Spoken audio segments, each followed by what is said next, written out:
Hey, how's it? Happy Wednesday morning. Welcome in. Got the tie on, guys. This is pretty official this morning. Welcome in. Happy Wednesday. It is a huge morning. It's the morning we've been waiting for a long time. This morning, guys, it's the national title game. We dressed up a little bit. Got the crimson tie with the with the t-shirt. Bryce, good morning, my friend. Welcome in. Glad to have you here. Hope you're doing well. Guys, it's here. It is here. We've made it. Today, this morning, we're going to crown ourselves a national champion. Logan, good morning. Make this a YouTube video. We might, man. We might very well make this. Wait, the football game or the guy in a t-shirt and a tie? Which part? Which part are you talking about, Logan? Logan, I'm glad you're here, my friend. It's good to see you, as it always is. Hope you're having a good the game. Okay, all right, okay. Yeah, I'll probably take the tie off for the actual game. I just wanted to make it a little bit more formal, like presenting. Because we're going to do a little bit of a pregame. I'm going to try and talk through a little bit of what got us to where we're at here. Awesome to have you here. Bryce is here. You've been messing around. You got your Xbox yesterday, right? Is that right, Bryce? How are you enjoying College Football 25 so far? I think it's a blast. It is not a perfect game by any means. It has its flaws, just like any game always will, but it is a blast. Yes, it is. Yes, it is. Are you playing as your Wolfpack, Bryce? Are you playing as NC State? Yeah, it's a lot of fun. We still got to get Logan up there in Wisconsin to get his Xbox, hopefully for his birthday coming up in about a week. A little bit less than a week. Is that right, Logan? But yeah, we're trying to talk him into asking for one of those for his birthday so he can play the game too. Yeah, that's awesome. Yeah, that's good. This game is a blast. It really is. It's a lot of fun. It's a lot of fun. 3 days, Logan. All right, man. So like Saturday, is that right? You got this, brother. You got this. I would be, man, I'd be like mowing everything I can mow and cleaning everything I can clean and like walking the neighbors' dogs and stuff. Whatever it takes to convince the decision makers that Logan deserves a new PS5 or something. That's what I would be doing, brother, if I was you. Good deal, man. Happy early birthday to you, guys. This is awesome. You're at your mom's house. You don't get paid. You don't get paid squat for anything. Listen, I get it. I get it. I understand it. But there's only so much of that you can control, right? Only so much you can control. Guys, it is awesome that you're here. Thank you for making your way in. In just a second, I want to try to share some information about what got us where we're at. Okay. So my plan is to hop up here and tell you about both of the teams. We'll look at their schedules. We'll kind of look at what got us here, and then we will get into the game. So it's going to be pretty sick. I am thrilled that you guys are here. I can't wait. This is exciting, guys. It has been a blast to get to play this game with you guys for the last week and a half. And I can't say enough about how much I appreciate you guys. Logan says, if you were at your dad's, you could get the dollar dues. I've found in general that dads are a little bit more about paying for chores than moms, maybe. Man, it's what it is, brother. It's what it is. Logan's saving up. Okay. You got more than 200 saved up. So you're roughly a little bit short of halfway there, right? What does the PS5 run anyway? What does it cost you? Morning, Miller. Welcome in, my friend. Had to put the tie on for national title game. I'm glad you're here. Good to see you, brother. 500, Logan. You could, Logan, if you are completely anti Xbox, I think you can get the Series S for like 3 or 350 maybe. Something to think about. I'm not trying to change your look. Yeah, Miller. Tie with the t-shirt is pretty wild. I'm gonna take it off before we play the game, but I'm actually gonna do a little bit of a pregame so I wanted to look a little bit more formal today. Yeah, this is not my common. This is not like common apparel. This is not like I'm just a Wednesday tie guy in July. Um, Logan is considering going to the Xbox, dude. I'm telling you what. Um, if you play primarily MLB The Show, like if you don't play huge games, if you're not playing, like, I don't know how big like that Call of Duty they've got is. If you're not playing like NBA 2K, which literally fills my freaking Series S when I'm playing it, I really think the Series S is a valuable choice. It's what I play on. I don't play games that have huge file sizes, and I don't really care too much about like having a bunch of storage. I do have like the little external hard drive to carry things over to when I'm not playing it. It's something to think about. It really is. It really is. Okay, guys, let's do this. Let's jump over a little bit into taking a look at what we've got here on what you might call the pregame, if you will, of the national championship game here. Here is the bracket. Let me get my noggin out of the way. Well, I'll have to move it from side to side. So Bryce needs to get Game Pass so you can get MLB The Show. Yes, you do. Yes, you do, brother. The bummer is I think it costs $20 a month for Game Pass Ultimate now, but still it's worth it. If you're going to play other Game Pass games too, man, it's absolutely worth it. It's absolutely worth it. Every once in a while, I'll just find something cool on there that, I never would go pay money to buy, but since I've got Game Pass, I'll just download it and check it out. It's worth it, man. It is absolutely worth it. I would also say that if you're not really interested in a bunch of the other games, you probably could find a pretty good sale for MLB The Show 24 this time of year. Worth looking into, man. On the left side of the bracket, guys, you're going to see Oregon's pathway to getting to today's game. They were the 5 seed. They were not the Big Ten champions. Something unique about today's contest is neither of these teams won their conference. Neither of these teams won their conference. Oregon in as the 5 seed after competitive Big Ten season. They did not even make the Big Ten title game this year. That was contested between Michigan and Purdue.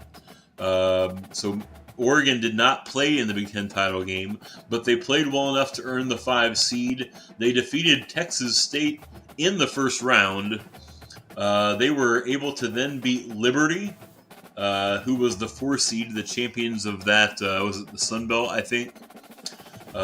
Pretty soundly beat Liberty, and then got revenge over one of their 2 losses this year in the Cotton Bowl, in the national semifinal, against Michigan. Okay, so if we go back and look at their schedule real quick, I was going to show you the Oregon their schedule, and you'll kind of see their outcomes. We'll take a careful look at both teams today before we get things started. So Oregon started the year by dispatching of FCS Northwest, soundly beat Boise State, a pretty solid win against their in-state rivals, the Oregon State Beavers.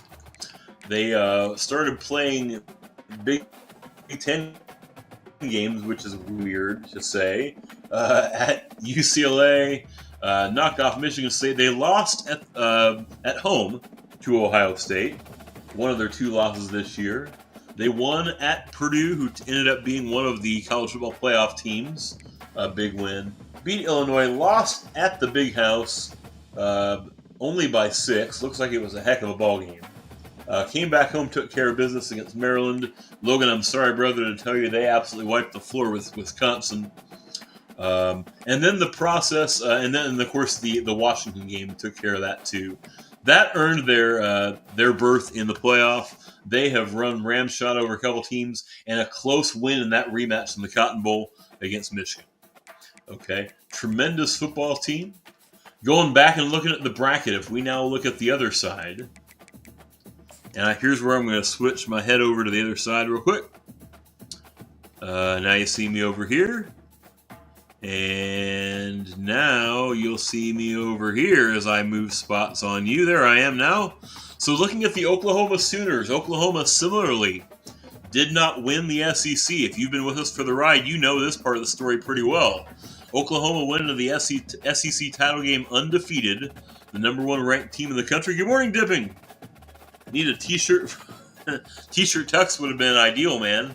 Had to throw on the crimson tie on National Title Day. Glad you're here, my friend. We're doing a little bit of a pregame this morning, trying to talk you into what got us where we're at, guys. So if you've been with us for the whole Oklahoma ride, you know this story. Oklahoma went into the SEC title game as the number one ranked team in the country, undefeated, lost to Georgia. We'll take a look at that schedule in a second. Qualified for the college football playoff as the 6th seed. Beat Purdue in a close competitive game, a game where Coach RKB admitted that the Sooners kind of played down to the Boilermakers a little bit, but then have been playing lights-out football, beating Miami in what is actually the Fiesta Bowl, even though it says the Peach Bowl on there, winning the Orange Bowl in that rematch against Georgia soundly. A sound defeat of the Bulldogs. We'll go take a careful look at Oklahoma's schedule then real quick. And they ran, as we talked about, they ran the table in the regular season. Home wins against Temple and Houston. That Houston game was competitive. Coach admitted that Houston probably outplayed the Sooners. Tulane, look at Tulane finishing 8-5 there. Wins in the SEC then versus Tennessee, a sound thumping of the Volunteers. A win that probably is closer than the score makes it look at Auburn. That FCS East game, Dipping, was a 34-23 win. It doesn't let you look at box scores for FCS East games, and I assume that has to... I mean, I can see the Oklahoma stats, but I can't see the FCS East stats, and that's got to have to do with that team being like a store-all team, and they don't store those stats, I figure. But a sound win. A sound win. You've got, of course, the big win in the Red River rivalry against Texas. That very, very, very, very competitive win home against South Carolina. You can see a summary of that right now on YouTube. Had a lot of fun putting that together for everybody. The win at Mississippi was very tight.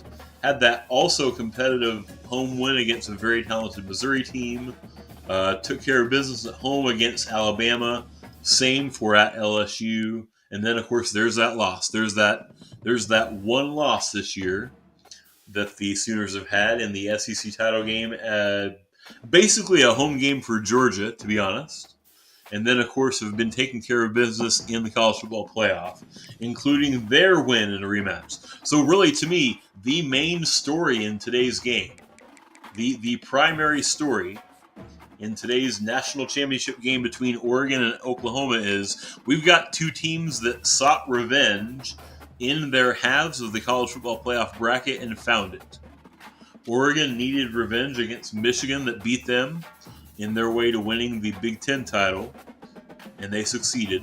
Oklahoma sought revenge in trying to defeat Georgia that defeated them for the SEC title and got it.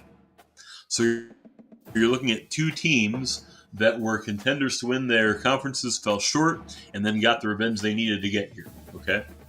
Taking a quick look, let's look at some numbers. Let's take a look at statistics, okay?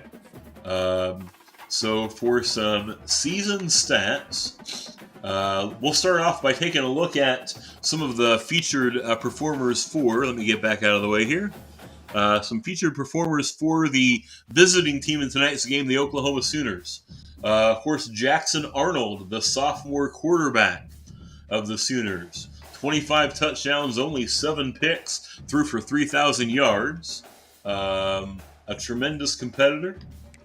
As far as the rushing game goes, man, there may not have been, you could probably count on one hand the number of running backs this year that were more impressive than Gavin Sawchuk, the redshirt sophomore out of Littleton, Colorado. Ran for 1,514 yards, 17 touchdowns. Just one of the amazing contributors out of the backfield for the Sooners. If you see some replacements, you may see a handful of snaps today for Taylor Tatum, the freshman out of Longview, Texas. He had 60 carries for 270 yards and 4 touchdowns. Jackson Arnold is a threat to take off and run on his own. He was actually the team's second leading rusher this year. In the receiving corps, 90 catches for Andrell Anthony, clearly the leader of this receiving squad. 90 catches for 1,217 yards and 10 touchdowns.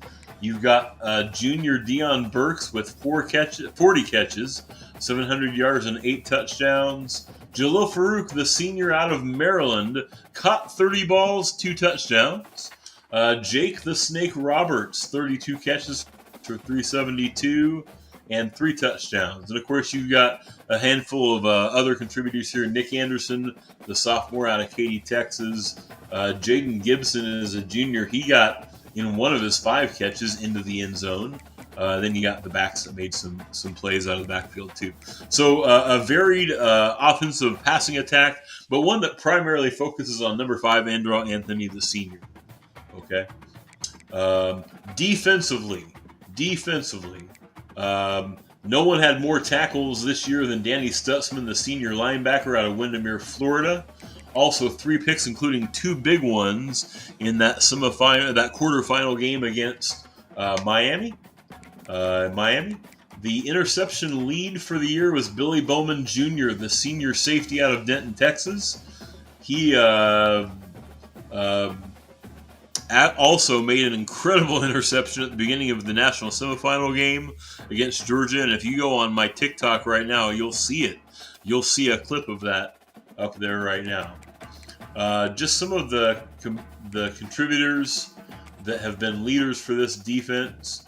Also want to point out here, Caden Woolard was one of the national finalists for Defensive Lineman of the Year, a senior left end. Only 51 tackles on the year. He got an interception as well, but 9.5 sacks. 9.5 sacks. By far the leading sack artist. Followed closely by Jaron Kanek, the right outside linebacker from Hays, Kansas. Got David Stone, the freshman, in there on it as well. Okay. Let's take a look at some of the contributors from the Oregon Ducks now. The Oregon Ducks, led certainly by Dylan Gabriel. I'm sure you know that name. The senior quarterback out of Mililani, Hawaii. Look at that, 4,500 yards throwing this year, 48 touchdowns, only 9 interceptions. Clearly one of the leaders on this team, one of the best quarterbacks in college football this year.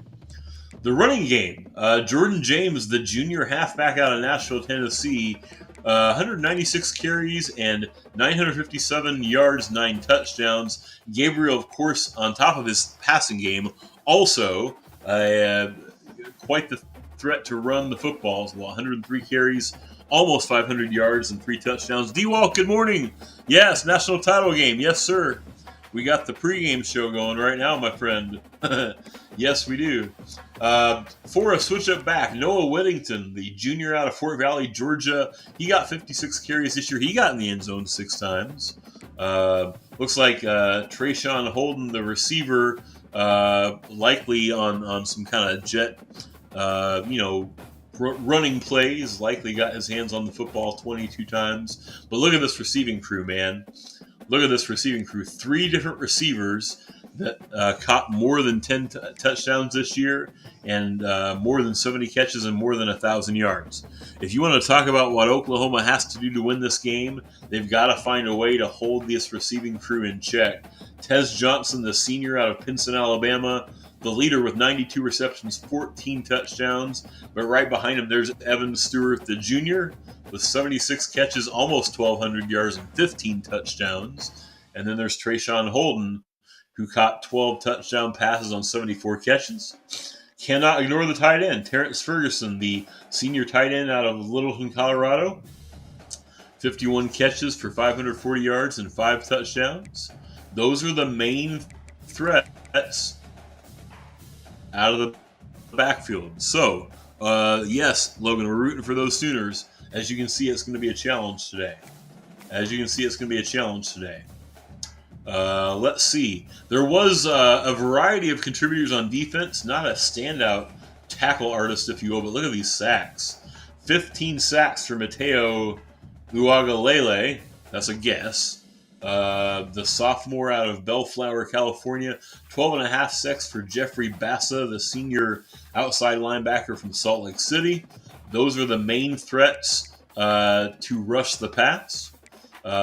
Just on that end, it looks to me like we need to be very careful on our left side of the offensive line because that's where the threats are going to come from, the primary ones at least. Let's see. No major interception threats here. Jalil Florence had 2 picks. Jabbar Muhammad, the senior out of Texas, did. A very spread out, diverse effort from a solid Oregon defense. Okay. All right, guys. That's it. We're getting pretty close to game time here. Some final thoughts. Very excited to see where this one goes, guys. In just a couple minutes, we're going to turn it over to our folks down on the field. You guys ready to do this thing? You guys ready to do this thing? I'll Hulk Hogan style. I'll lose the tie real quick. Well, wait. Hulk Hogan style would be like ripping the tie off, right? Brother, let me tell you something, brother. Logan's ready? Okay. Logan's ready? All right. Pre-game over, guys. We are in game mode. Yes, let's get fired up, guys. Let's get fired up. While we're getting things going, there's a YouTube that just dropped. You'll find a link in that link tree. If you want to give that some love and check that out. Love the nuke slogan. The link tree at the top of the page has kind of all of our social stuff on there. YouTube's on there. You've got the Twitter or X or whatever it's called. TikTok's on there too. Let's go, guys. Let's go. Okay. I am pumped up for this, guys. One of the things we said yesterday is that after that SEC title game loss, Coach RKB23 said that there was kind of a variety of things that they needed to get on their revenge tour. One of them was the win against Georgia. They got that. Now we want to get a big win inside Mercedes-Benz Stadium in Atlanta where they lost that game. Oklahoma's the road team. We know what they're wearing. They're wearing the all-white. That's been a very successful color for them the last couple weeks. Okay, there's like infinity number of Oregon choices. I need you guys to help me outfit the Ducks, okay? So I've got the home option. Okay, just the regular plain home option with that green helmet. That's honestly pretty sick. We've got the nightmare option. That's cool. I don't like that it exists, but that's cool. Okay. We've got the 2023 alternate, the disgusting yellow highlighter with the black helmet. We've got what they're calling eggshell. They wouldn't wear that at home. They'd probably wear that on the road. Oregon mix and match. So, like, I would not be shocked to see, like, Oregon do something like this. I could see Oregon do something like this in the national title game. What do you guys think? That's disgusting. We wouldn't wear that, would we? Let's do this. Let's do Oregon in the current home. Hang on, I'm going to back up.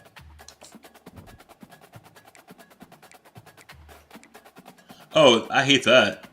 Yeah, they wouldn't wear white on the at home though. They'd wear white on the road, right?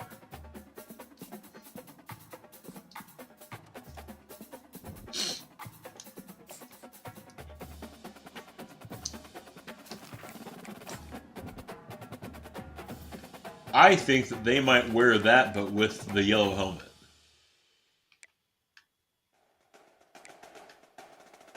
Wait, do they have a yellow helmet? You guys think that Oregon would wear that? That's what I think Oregon's going to wear. I think Oregon's going on yellow lid, green jersey top, yellow pants. All right. You know what we're wearing? P helmet? Yes, you got it. All right, guys. Here we go. One more rodeo in this 2024 season. One last ride. Let's see if we can make that last ride end with a national title. Here we freaking go, guys. Let's take it down to the field in Kirk Herbstreit alongside Chris Fowler. Although I realize you guys won't hear him, will you? All right. Let's freaking go. Let's freaking go, guys.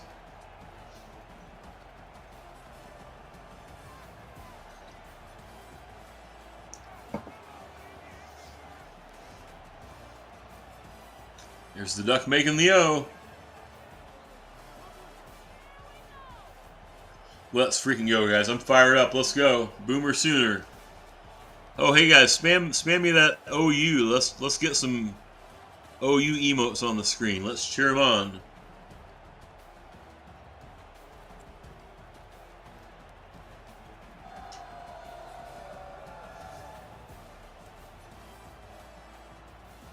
Let's freaking go, boys. Yes, let's go.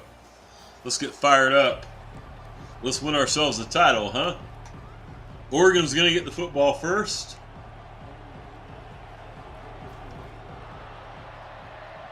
Let's go. Here we go. National title game.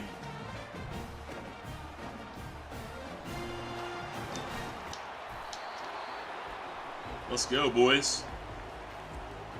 Let's go, boys.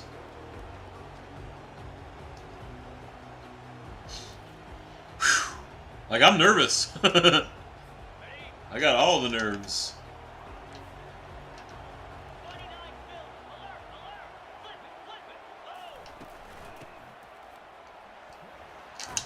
Big stop. Let's go.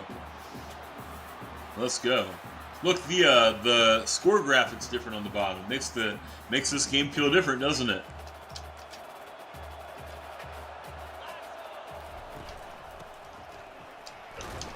Another big stop. Let's go. We need some pressure, but not too much.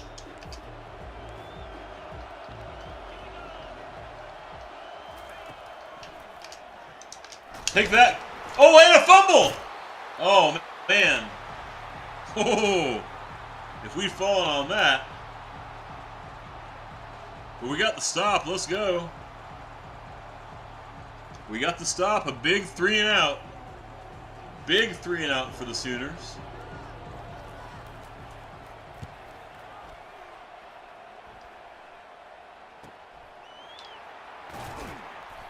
All right, we're going to start past midfield. Let's go, boys. Yeah, yes, dipping, exactly. I was literally getting ready to say, run the football. You know what this Oregon offense can do. We want to keep them off the field as much as we can. Run the freaking football. Plus, that's what got us here, wasn't it? So Sawchuk on first down, he's going to gain like 6. That's what we got to do. That's what we got to do. Sometimes corny, boring football wins, doesn't it?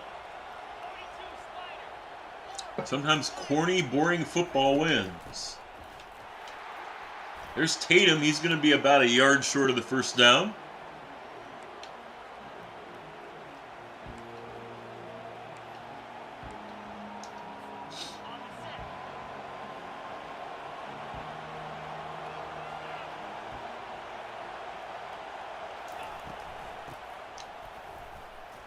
Beebe, did he get the first down? Yes, he did. Yes, he did. Barry Switzer would be proud of this. Sometimes 3 yards in a cloud of dust is your best friend. Oh, Beebe. Beebe! First down and more. Inside the red zone. Let's go.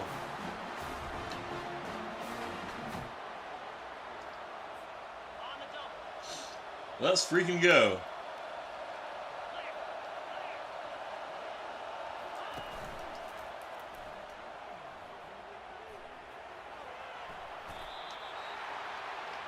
Arnold takes off and runs with it, gets 8 more. Also, look at that clock run. Let's go. 2nd and 2 is not a bad time to take a shot.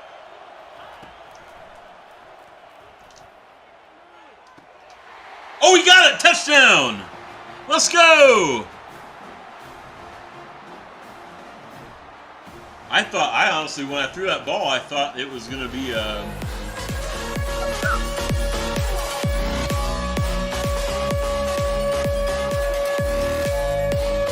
doesn't only be the show, but that makes a ton of sense right now. Let's go. Boomer sooner indeed.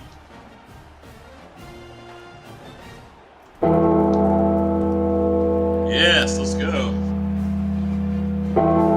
Let's go, boys. 7-0.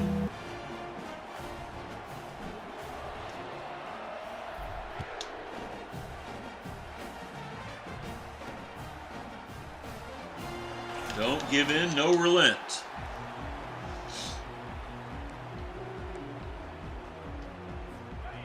Let's go, guys.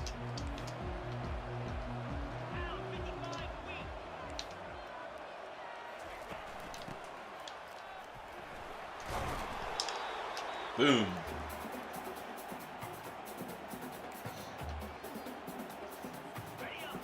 Thank you guys so much for being here. Hell's bells for the touchdowns.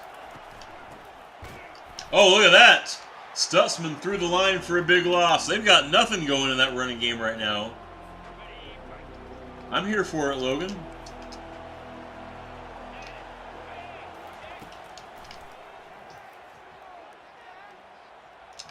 Thought we were going to get the safety. Man. How about this Oklahoma defense stepping up these last 3 weeks, huh? Let's freaking go.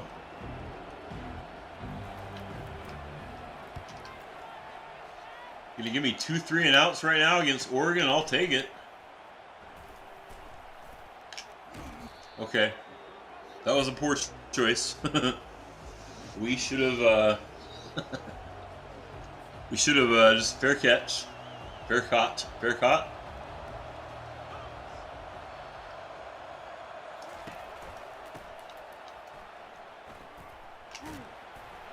Tatum with a solid gain of 4.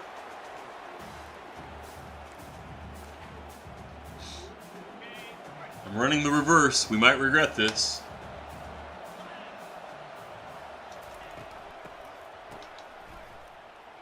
Oh, Anthony's got room for the first down and more.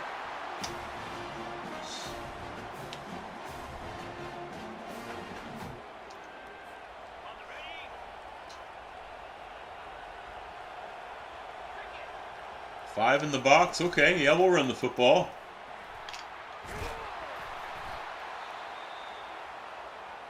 Another first down. Let's go.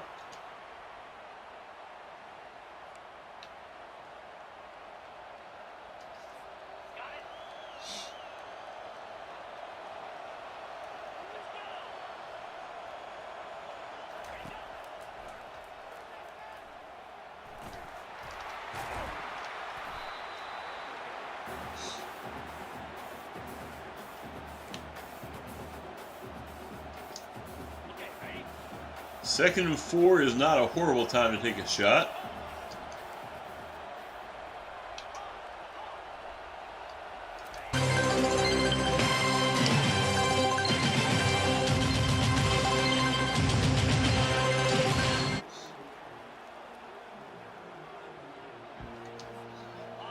Oh my gosh, SW with the sub. SW, welcome in, my friend. Dude, I can't thank you enough. Thank you so much. SW, thank you so much, my friend. Welcome in. I'm really appreciative of that, my friend. Thank you so very much. Good morning to you. Welcome into the Arcade Beast squad. Glad to have you here, brother. Guys, I'm going to kick a field goal.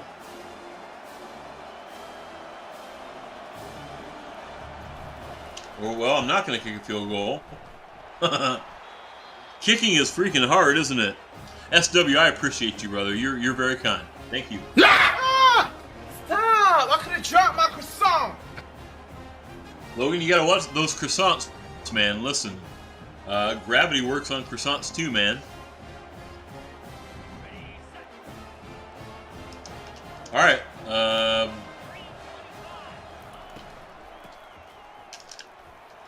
There we go. Dipping kicking is... I like that it's hard. Like, it shouldn't be a gimme. It really shouldn't, should it? But I agree 100%. 3rd and 7. They have not had a chance to really throw the football yet because our pressure has gotten to Gabriel.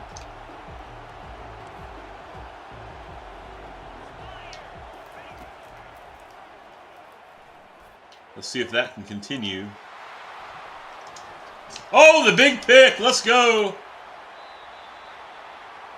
Let's go, boys! Let's go! Good way to end that first quarter, isn't it? Great way to end that first quarter. Let's freaking go, boys. Yes, let's go. Our defense has really stepped up in the college football playoff. You know, they generally shut down Miami. They played amazing against the Bulldogs in the national semifinal.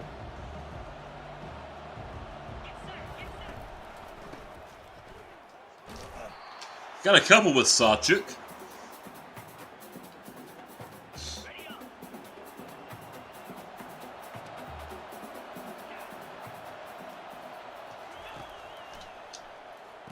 There's Jake the Snake. He's going to be across the first down line. It's another Sooner first down.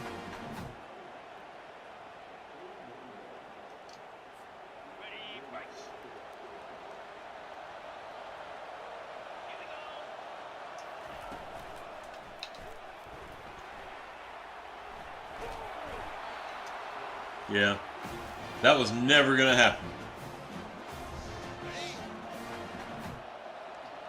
Be boring, run the football. Sawchuk. First down or more. Let's go, down to the 18.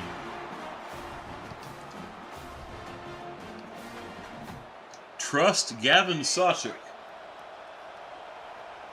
Sometimes I need you guys to remind me of that. Little dump over to Jake the Snake will get 6. 2nd and 4.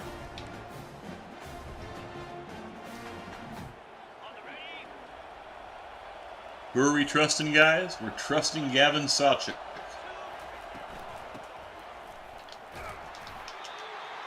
First and goal, let's go. We're in no hurry. We are in no hurry at all.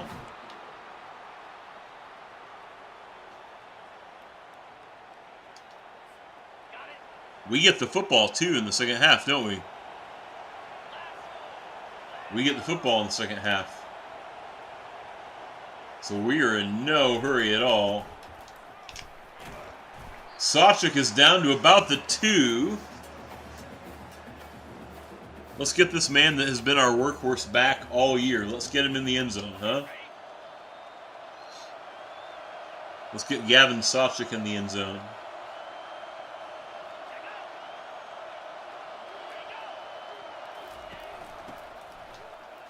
He's there. Let's go, boys.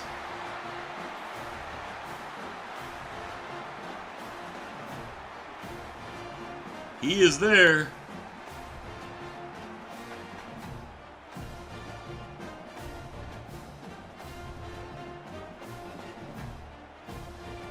That one was for Logan. Yes, yes, yes. Let's go, boys. 2-touchdown lead. Let's go. Let's freaking go.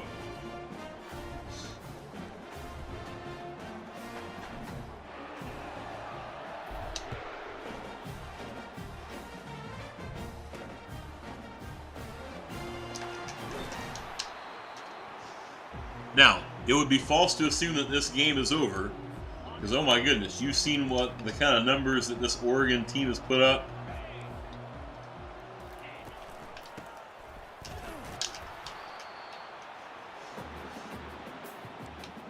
2-yard gain on the ground.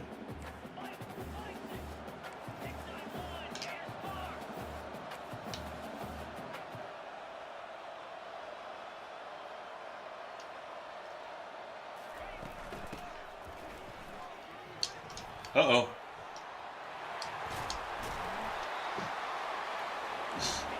That's really the first down that the Ducks have had.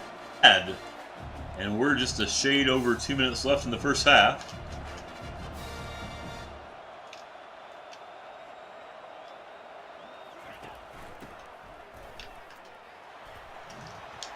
Uh-oh. Another big run at the 2-minute warning now. SW is up 42-14 against Michigan and won 49-43. Listen, first of all, congrats for beating your rival. Second of all, I really, as frustrating as that is, I like that about this game. I like that every game feels a little bit different, you know? Just in the course of this year, we've had games that we won 41-0. We had a game that we won 51-49. We had a game that we won 17-13. You know, like, I like that. I think I mentioned a couple days ago that when I'm playing Madden, I don't feel that way. Every game kind of feels the same. You know, home, road, doesn't really matter the opponent. Dylan Gabriel's sacked for a big loss. And I like that this is different. You know what I mean, SW? I really, really like that, man. Hey, you get a Founders Badge as one of the first dozen or so subs to our stream, SW. Congrats. That's going to be a 1st and goal for the Ducks. They got 4 injury timeouts in the last 2 minutes, as you should have run the clock. Okay. I'm sure that no love lost there. No one's going to assume that those were faked out, right? Those injuries.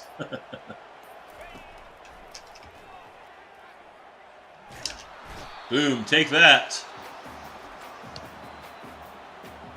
Is that the 3rd sack on Gabriel we've had? How about our defensive line today?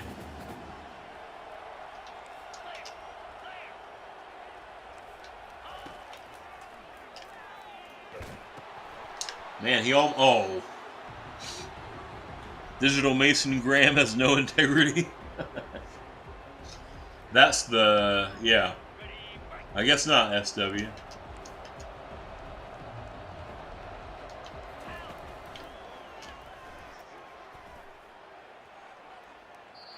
That's going to be 4th and goal. I'm curious to see what they're going to do. They're going to kick.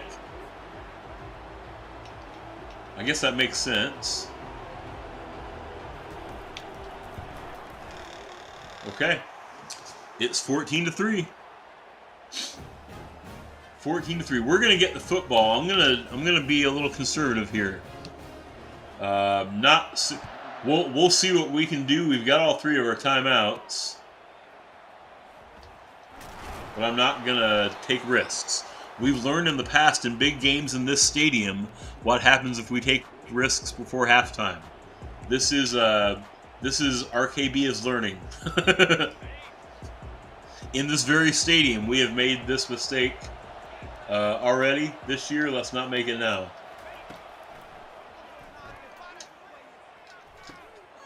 Oh, or maybe Anderson will be wide open. Oh! Oh, touchdown Sooners! Oh my goodness!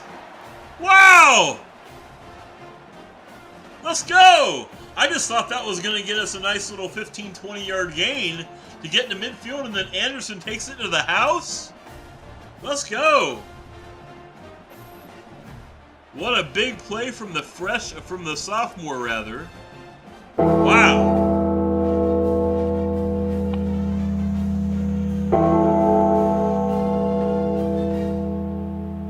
Us to like midfield, so we can maybe think about setting up for a field goal, and Anderson takes it to the house. Let's go Sooners. And we get the football, man. Let's go Sooners. Personal foul. Roughing the kicker. Defense. And roughing the kicker. We'll accept that.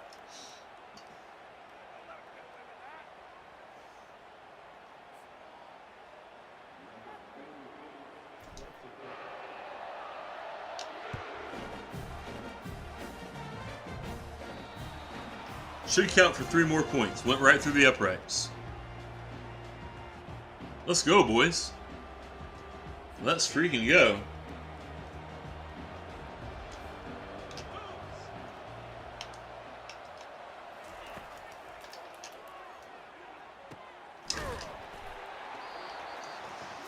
That's the kind of throw that I was trying to make.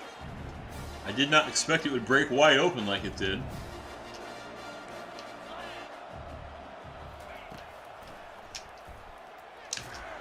Boom, look at Mason in there.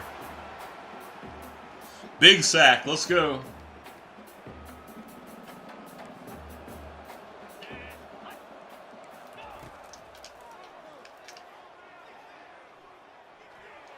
Now Gabriel is a threat with his feet.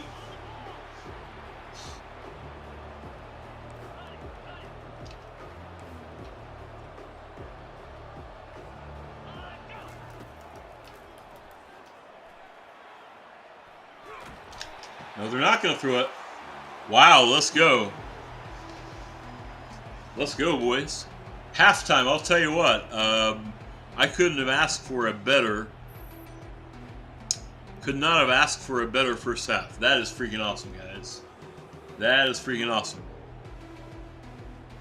Let's freaking go, guys.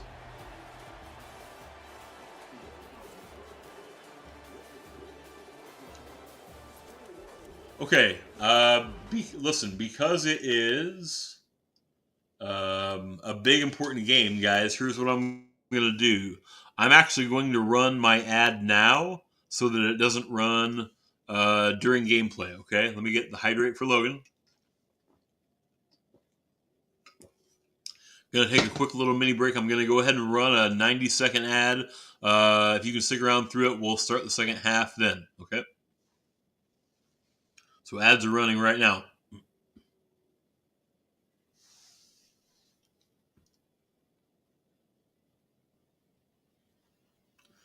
If you're with us through the ads, guys, tell me, what do you think of that first half? What? I'll tell you what. I couldn't have asked for a better first half. I think we ran the football with authority. We got some big play. It couldn't have been better. SW, no.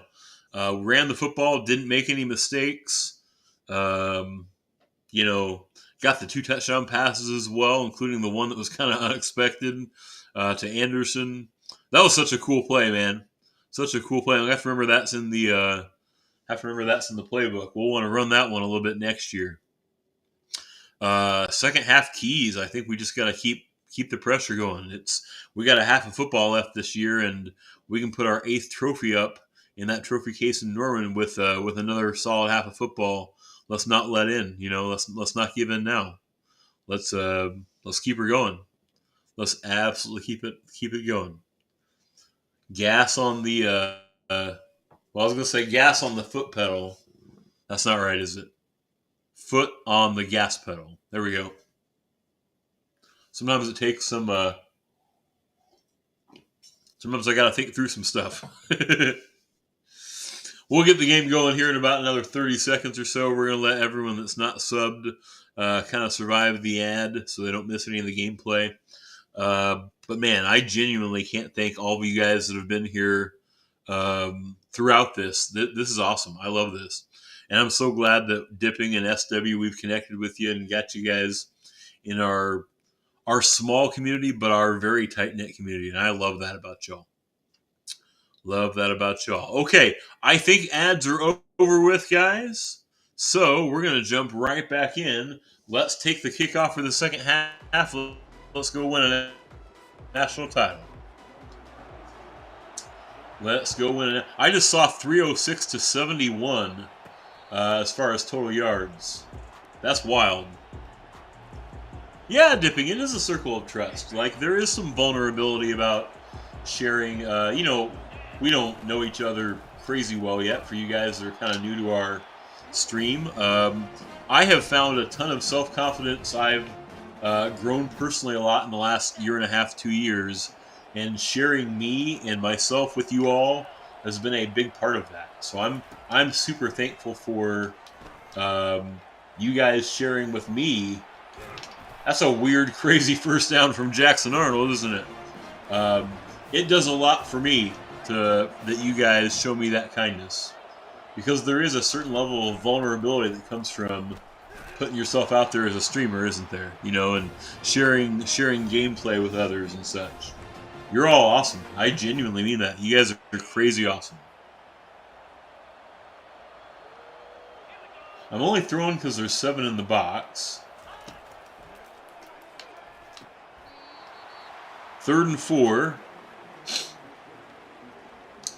We will look for Burks on that little corner route. If he's not there, maybe we can get Roberts on a little drag route. Or the drag route's there, take it. We don't need to be greedy right now. We just need to be careful, but also aggressive. Nothing doing for Sawchuk on first down. In fact, he went back a yard.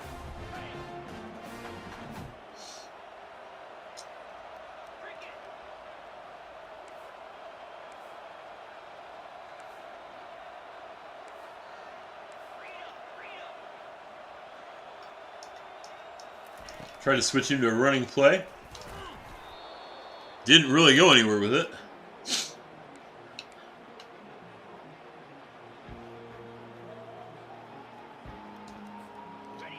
I don't expect this gets us the first down, but I'm going to run it again like a draw play.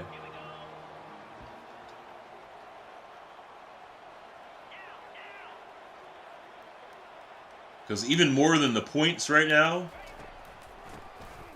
we honestly just need time to run, you know?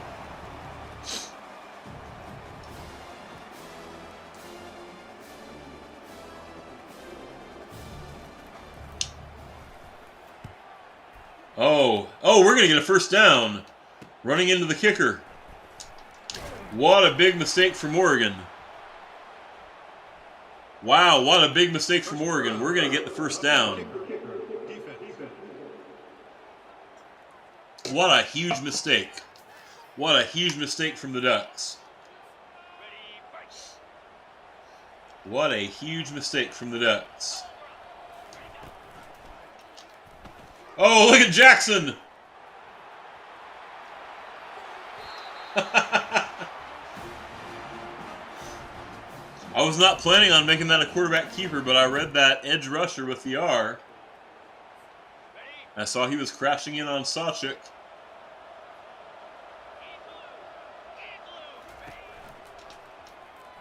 Oh. Okay. Well, that time I just hit the wrong button. Yeah, SW, I recognize that. Yeah, and admittedly, they did almost get the block. They were pretty close to it. That could have flipped it big time, couldn't it? Yeah, I understand that. Let me see if I can get Farouk on a little, like a double corner deal here. No, it's Anderson. It's oh, he didn't catch it. Oh man.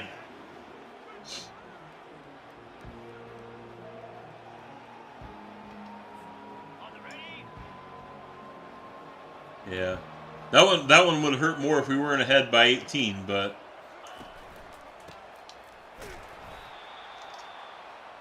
All right. Well, we're gonna kick field goal.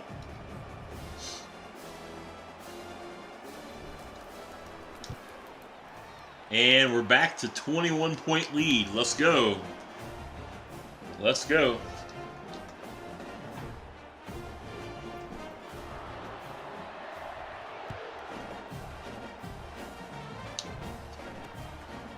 Tell you what, we're up by 3 scores and we've left points on the board. That's crazy, isn't it? Like, if you told me that was going to be the outcome today, I would have not believed it.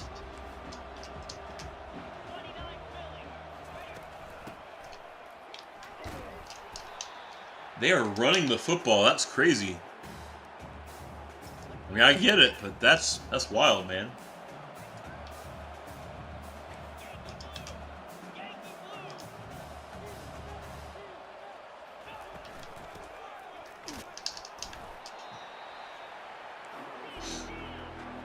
Got 3rd and 6.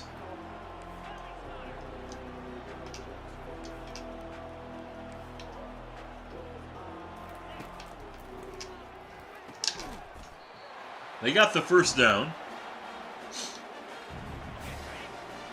But there's less than a minute left in the 3rd. And they have yet to find the end zone. The first down to that tight end, though. Oh, and Woolen is injured. Oh, no. Let's get him out of the game. We don't need him hurt.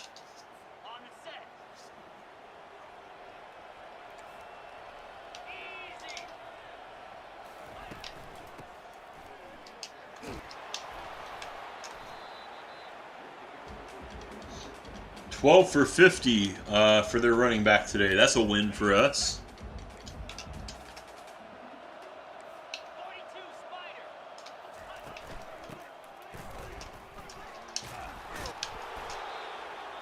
All right, we're 3rd and 5. They're in the hurry. They're in a hurry now. I mean, they got to score 3 times.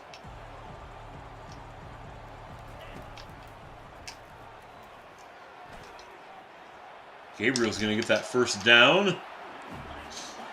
But that surely is the last play of the quarter.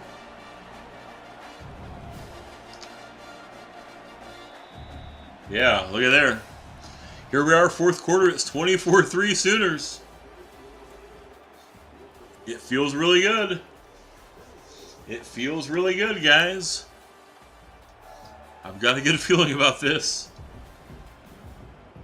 Those fans are still believing.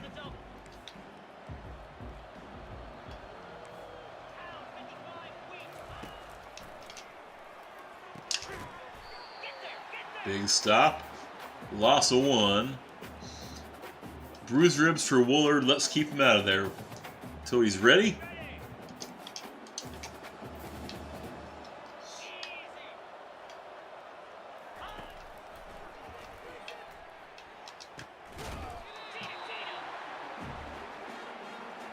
First and 10, they're in the red zone.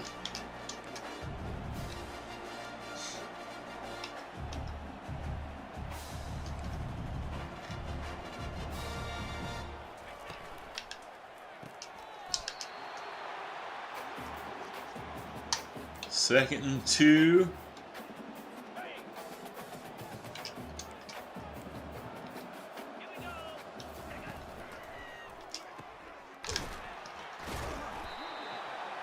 All right, they're 1st and goal. They are 1st and goal.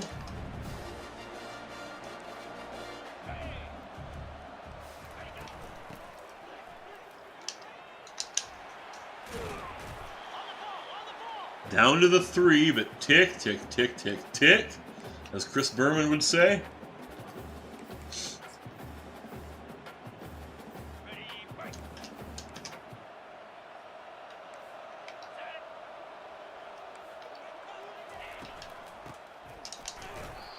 Big stop. In fact, a loss of 1.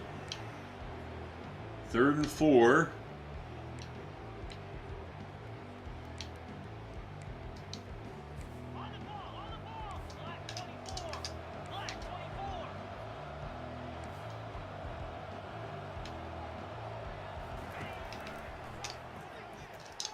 Oh, big defense there on 3rd down. They've got to go for it. 4th and goal on the 4. Any chance of coming back probably resides on the outcome of this play for the Ducks.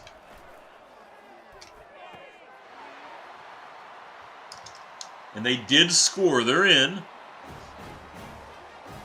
So it's 24-9. No need to do anything other than kick the football.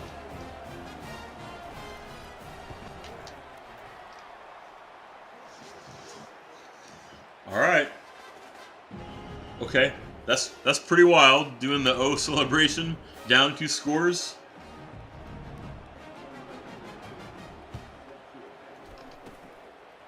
Get down. All right. Guys ready to see some boring Barry Switzer football? Run, run, run, run, run the football.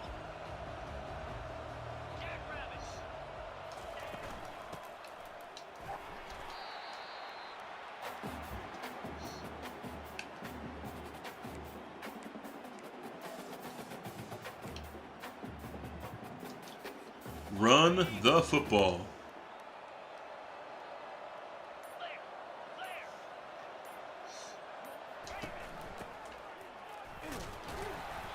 We're going to be about 3rd and 3.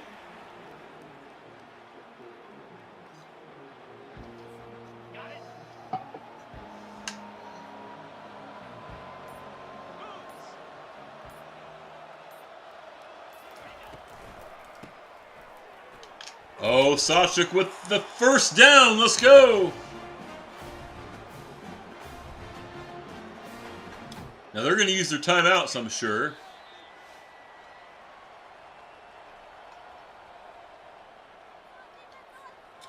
Guys, one more first down and we are national champions. Turbo, we're doing really well, my friend. We are very close to winning a national title with the Oklahoma Sooners. How are you doing?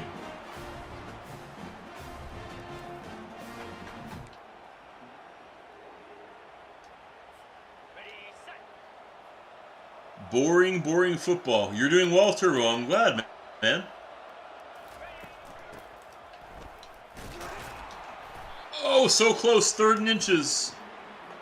3rd and inches.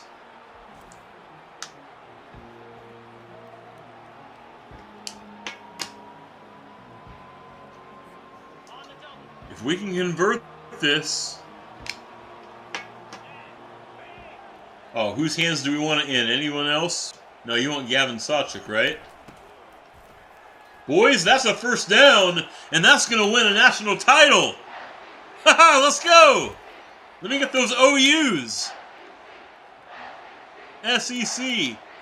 Don't chant SEC. Chant Boomer Sooner, boys. Look at that. Let's go. National champs. Yes. Let's go. Haha. Oh my gosh, guys. The confetti's falling. Yeah. SW with the cheer. I appreciate it, brother. Oh. That's so gross. You can see the fingerprints on the trophy. Let's go. Even Boomer's fired up. Even Boomer's fired up. Only 119 yards passing for Jackson Arnold, but the 2 touchdowns. National champs, guys. National champs. Yes, that is sick. Let's freaking go, man. A little bit of a... okay. I have some questions.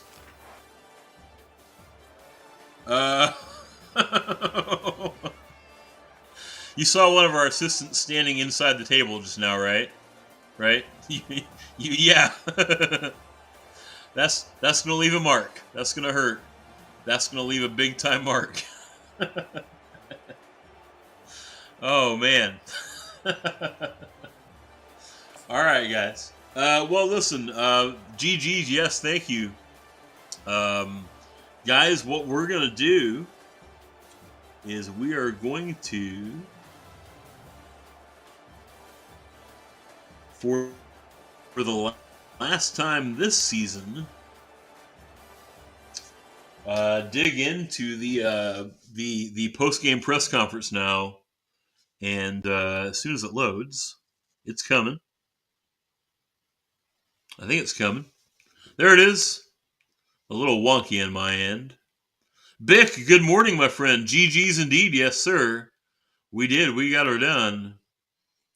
Hang on. Let me refresh something. Things are really laggy.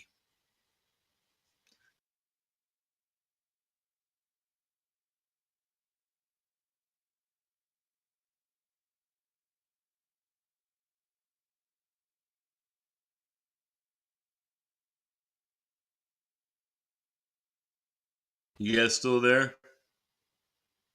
I'm coming. There we go. There we go. Oh my goodness, guys. Yeah. Bick, yes. Oh my goodness gracious, guys. The first very first thing I want to say, I want to thank all of our sponsors over here. You have an opportunity if you want to join that sponsorship. If you want to become the presenting sub sponsor, all you would have to do in doing to make that happen is to gift a sub to someone else in the community. Right now, that thankful gifter is Triggs. SW is the brand new bit sponsor. We appreciate his cheer earlier. You guys are never obligated to do those things, but I appreciate it when you do it. Oh my goodness. You guys stamping those emotes. I love you for that. Thank you so very much, guys. Um, man, guys, what more is there to say? The feeling of winning a national title is amazing. It's moments like this that make all the time you spend working with the team worth it. I love this team. I love these players.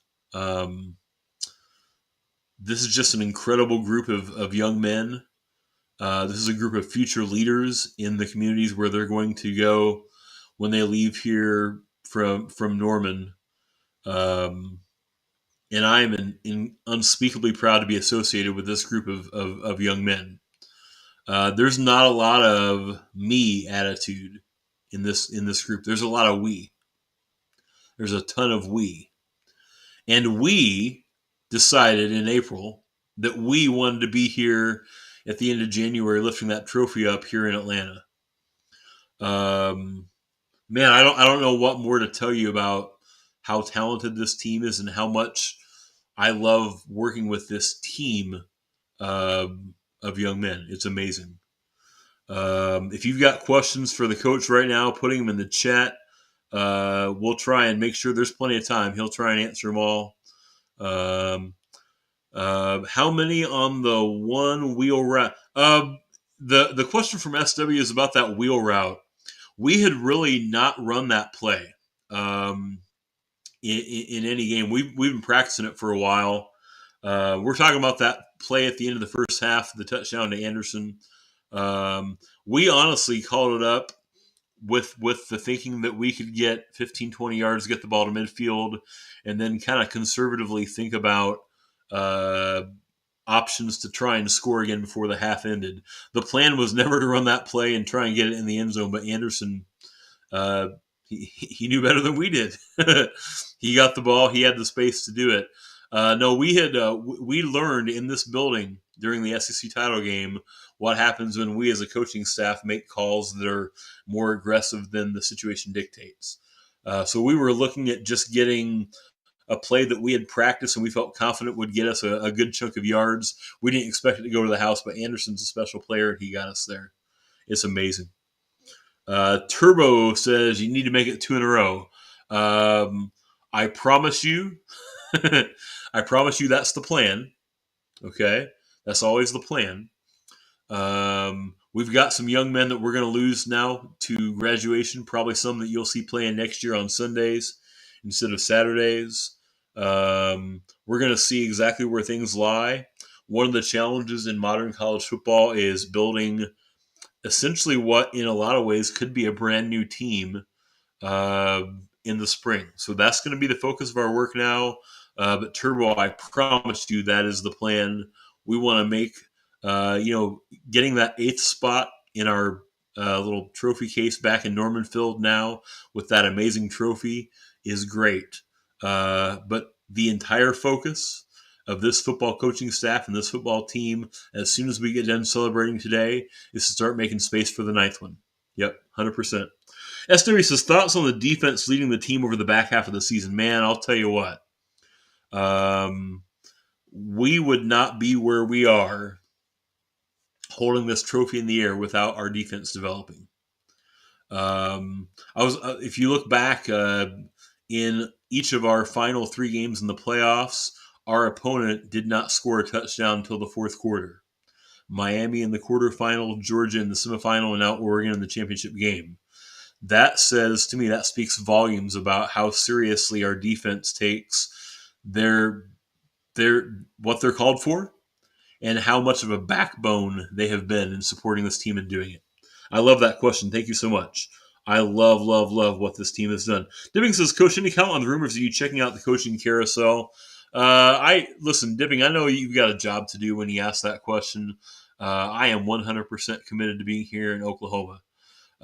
There's not a job that there are no upgrade, so to speak, jobs. This is it. This is it right here.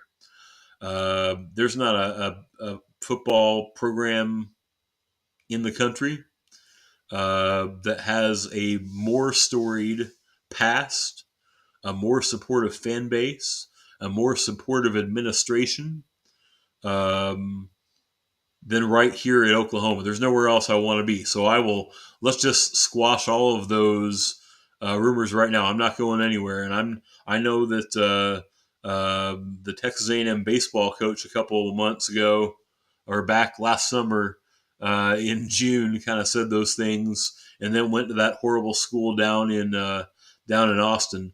I'm telling you what, that is 100% what I mean when I say it. I'm not going anywhere.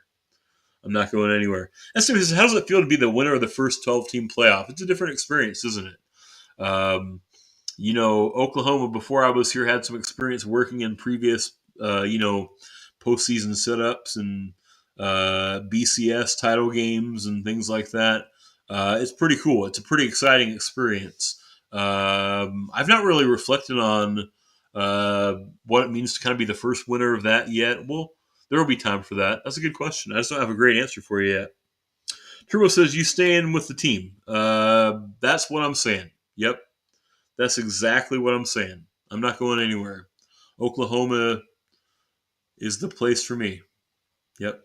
Almost, I was getting ready to do the Green Acres theme for a second. You young guys have no clue what I'm talking about, do you? The new guys we got are going to play right away. Turbo, that's a good question. Here's what's going to happen. We're going to get back out on the recruiting trail. We're going to try and tie up some loose ends on some guys that have been probably patiently waiting to see just how solid this program is. I don't know what more we could do to try to convince anybody that this is the place you want to come play football, but I'm going to do it anyway. We're going to wrap up our class we've got. We're going to get our guys into spring practice. We're going to see, kind of what we've got then. We'll make those decisions. You'll kind of see where things fall, certainly before we start our next season for sure. SW, it's the place to be, man. I'll tell you what. There is not a better situation to go play football than right here at Norman, what we've got. I know that you shared with us that you are an alum of that school up in Columbus, Ohio. They're great. They're great. But there's nowhere I'd rather be. There's no other. There's not a school that convinced me that they're what they offer is an upgrade to what I've got now. It's a blessing. I'm fortunate to have. Yes, it is. It is the next line of Green Acres. That's true. SW. I was just trying to spin it into your question. You're right. Yep. Green Acres is the place to be. Yep. Turbo's questions about the other coaches. I'm not aware of any offers they've received yet, but I'll tell you what, I 100% want to support my coaches. I think that a positive, a quality leader builds up his coaching staff. And those guys have worked their tail ends off this year. They're both deserving of those opportunities. And if they're offered those opportunities, I'll do everything I can do to support them in taking those because they're deserving. They're deserving. That's a great question. Logan says your dad and I always watched Green Acres. Like that, Logan, when I was your age, that was an old show. So I think that's cool though. I like that. Yeah, that's cool. Okay, do you guys have anything else for the coach right now? Because if not, he's going to go celebrate with his team. Yeah? All right. I want to thank you guys for all of your support throughout this season. Just kind of in closing, I know that there were folks that said, that maybe Oklahoma was not fit for the SEC. I think that anybody that knows football kind of knew before the move happened this year that's hogwash. And I think we've shown this year that we belong in the SEC, and I think that we've responded in such a way that we're bringing a national championship to the SEC for the first time in a couple years. So do we belong in the SEC? We do. We do. We do. I'm thrilled for all of your support. Thank you guys for holding us accountable this year. I genuinely believe that holding us accountable has made us play better football. So you guys asking the questions you ask play a vital role in what has happened this year. I thank you guys for the last time this year, guys. Let's Boomer sooner. Let's go. Thank you guys. Boys, we are national champions. It is amazing. That is awesome. Dude, that is awesome. Here's what I want to do. I need to pee like crazy, okay? Since you guys probably don't want to watch that, I'm going to take a break. That was a dumb thing to say. I'm going to come back and we're going to kind of look at the implications of what happened. We're going to look at what happens in the coaching carousel. We may very well. The question that was asked about the coordinators is a good one because we may very well lose those guys. Those are guys who are deserving. They worked their tail ends off. I hope you can stick around through it. I'm excited to see. I've never played through the aftermath of the season before, so we'll kind of check it out together. Guys, national champs. It's freaking awesome. See you guys in about 5.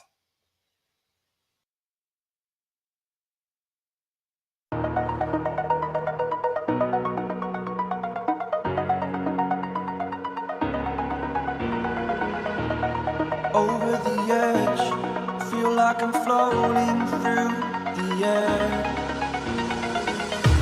The pain I felt is paid for, all is said and done. Oh, I am restricted, fixed upon the web. I need to kick the habit that my mind is breathing in. Break out, I've got to see. Spent all my life holding all of it closely.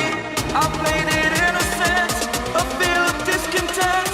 I'm finally facing it all, fearless.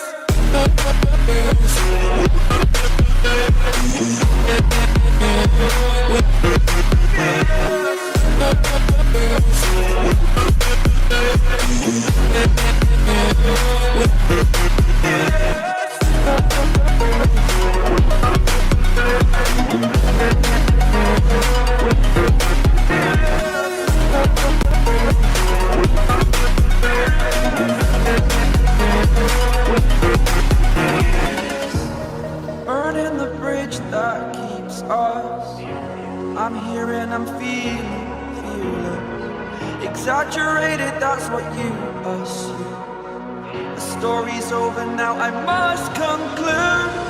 I am conflicted, watching where I step still, hanging in the balance. Not the life I want to live, I want to take it all. Standing tall, fear outweighed the person you are. Oh, break out, I've got to see. Spent all my life holding all of it closely. I played it innocent, a feel of discontent. I'm finally facing it all, fearless.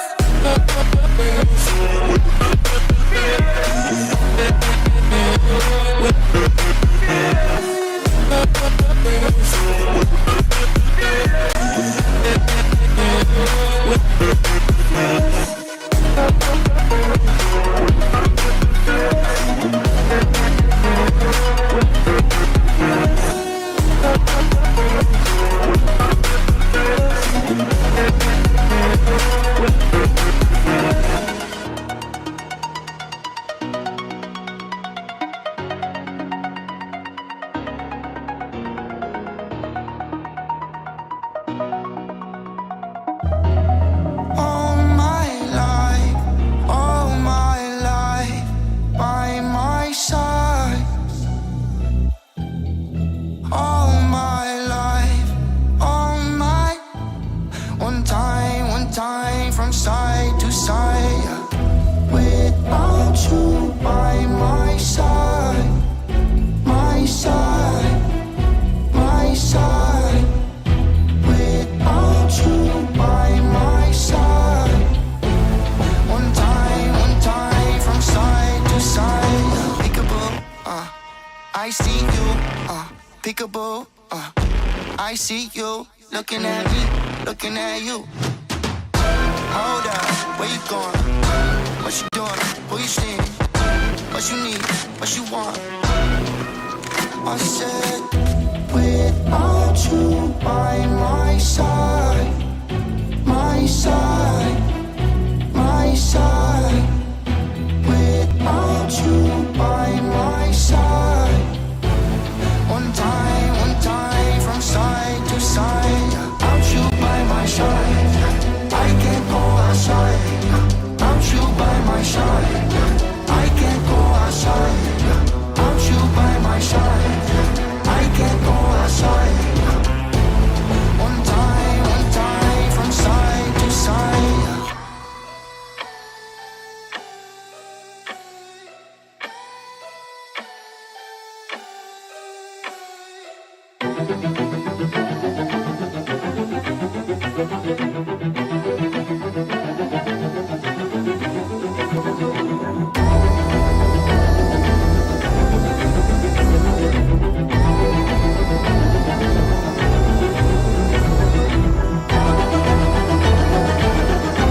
Hey guys, welcome back. Thanks for taking a little break with me. Oh my freaking goodness, guys, that was incredible. What a cool experience, man. I am super appreciative of you guys for your support. I mean that. Um, I was just thinking about during the break, like, here's a situation, guys, where I'm not playing like sweaty competitive online games. I'm just playing against the CPU, and you guys show me tons of love and appreciation. I'm telling you guys what, like, seriously, that means the world to me. I appreciate you all. Very seriously. It is so cool. I've said it before on stream and things like that. The community that we build together, looking out for each other, showing kindness and appreciation to one another, that's way more to me than the gameplay. Because we could all like lose the games that we love to play and share with each other, and that'd be okay. We've got the support we've given each other. I appreciate you all for that so very much. So very much. It is so cool, man. Thank you for your kindness. I genuinely mean that. Push comes to shove, you guys have been watching me play this silly little video game for the last week and a half. You know, that doesn't actually matter. It's a nice vehicle for the connection we make, though, and that's the really cool part to me. Let me jump in here and show you guys what we've got as we close out that game. And here is the cool man. Win a national title. You didn't even get to bump up a level, huh? Now, there it is right there. Look at that. That's fun. Yes, sir. Yes, sir. Yes, indeed. We like that. Okay, let's see.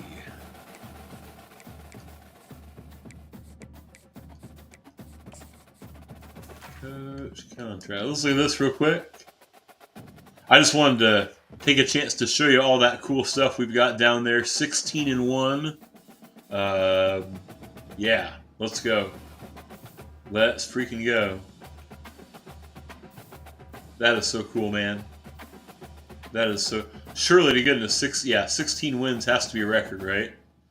Because there was never like 4 playoff games. There was just your bowl game, you know, that you won. So, what a legendary season for the Sooners, man.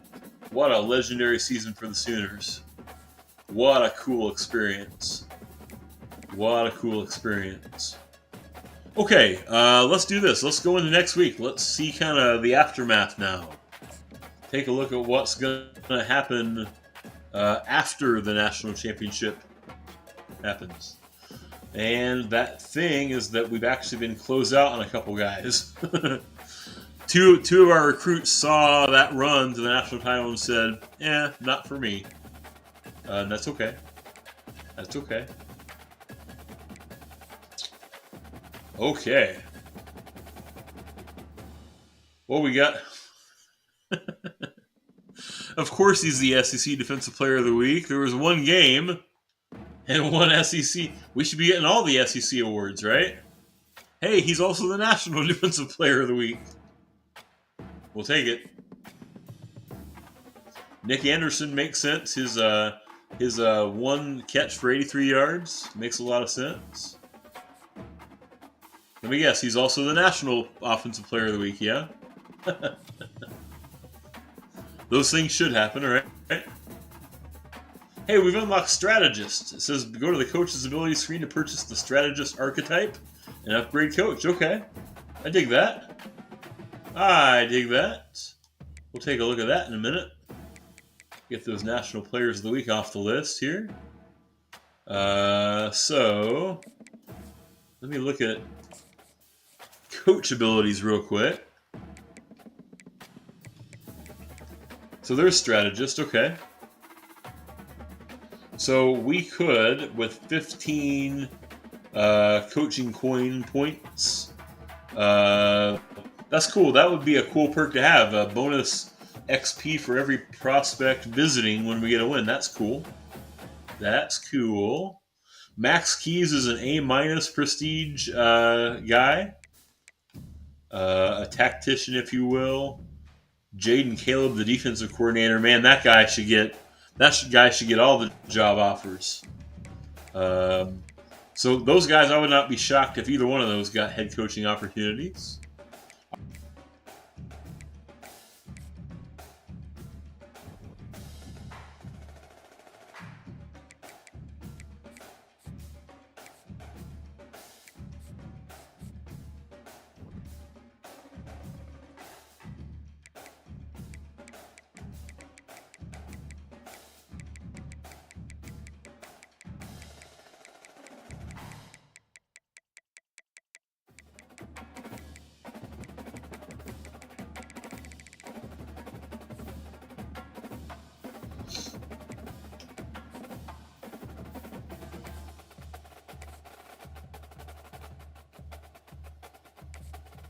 Purdue looking for a new coach.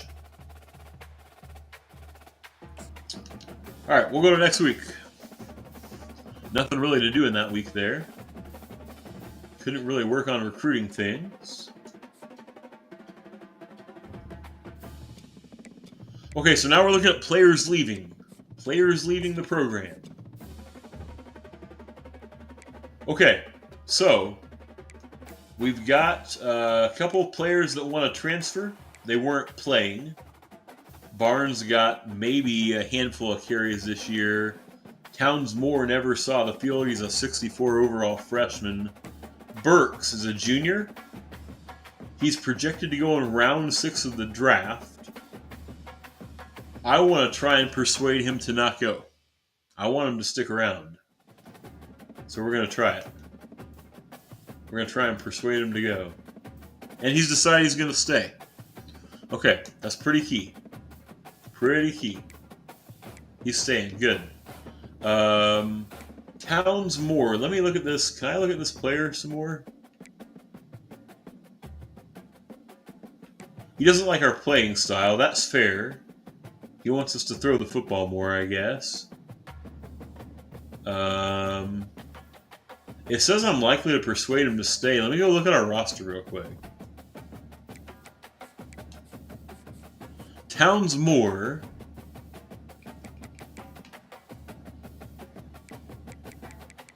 is like the 11th receiver on our depth chart. He's 5'10", 195. He's not overly quick. I think he can go. I think he can go. I'm not really going to worry about trying to persuade him to stick around. I'm glad that Burks stuck around. Okay. Now, obviously, our seniors will leave, you know. So Anderson will step up a little bit. We'll see more of Gibson and Josh Fierro. I also think we have a couple recruits coming in. Okay. Okay. Do you guys see, is there anything obvious that I'm supposed to be doing right now that I'm ignoring? I think we're okay. Let's go to the next week.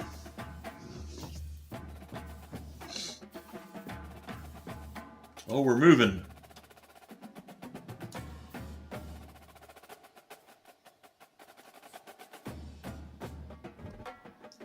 Okay, so now we get to take a look at the transfer portal. That's interesting. And the off-season recruiting, too. Can also look at draft results. That's interesting. Hey, looky there. We had some Sooners drafted, including Stutzman, who was a first-round pick. Billy Bowman Jr. was drafted in round 3. Woody Washington was a round 5 pick. And Farouk even got drafted in the 7th round. Well, good for those guys. Good for those guys. Very proud to see more Sooners ending up in the NFL. It would be really cool to... I will 100% admit to you guys, the Madden trailer dropped yesterday, and I was like, Dang it, I'm probably going to end up buying this too, aren't I? It'd be really cool if you could take these players into Madden. I understand why you can. It's a licensing issue. But that's really cool. That's really cool. That's really cool. Can we look at the whole draft and see who was drafted in the first round? Can I go to the all screen? That would be fun. Oh, I can't. Okay. That's a bummer. Milrow was in the first round.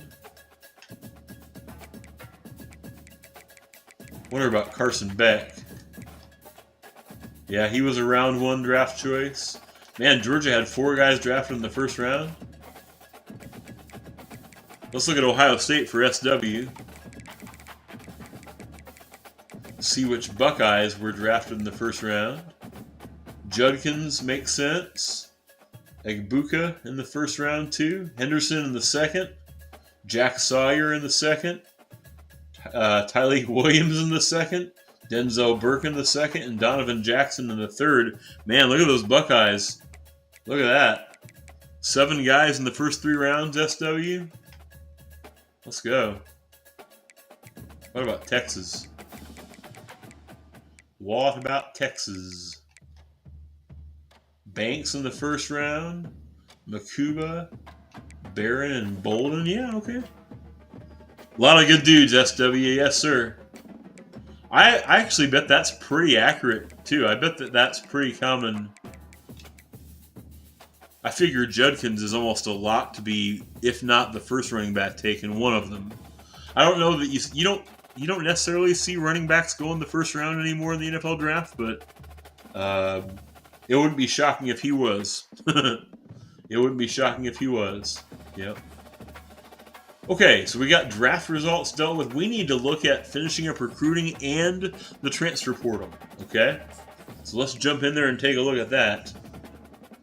So our recruiting, let's start off and look at the hours we've got. We've got more hours now. I'll move my head real quick because I'm not doing, in-season things. So we've got crazy hours we can spend right now on guys, which is awesome. We lost Osgood to Ohio State. We'll get him off our list. It's a bummer. I really wanted him. Gibbs has locked us out. He's almost certainly going to Texas. So we got some guys left to try and recruit and bring in, including a safety that we've not completely recruited. It's been so long since we did this, I've almost forgotten. He's a 3-star that's probably a bust. Oh, uh-oh. Hold on. You guys actually want to see the screen? What? There we go. There we go. L stream remove. Shaq Purvis is a bust. Dalton Hill's a bust. It's not surprising these guys that didn't get a lot of offers. Ty Duke might be a 3-star. Catrera is a bust. Foster's a bust.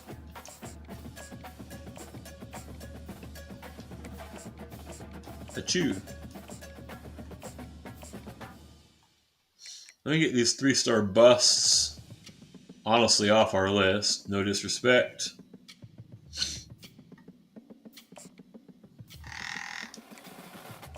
Catrera doesn't need to be on there. Dalton Hill doesn't need to be on there. No disrespect. Okay. Let's see. I will offer these guys scholarships.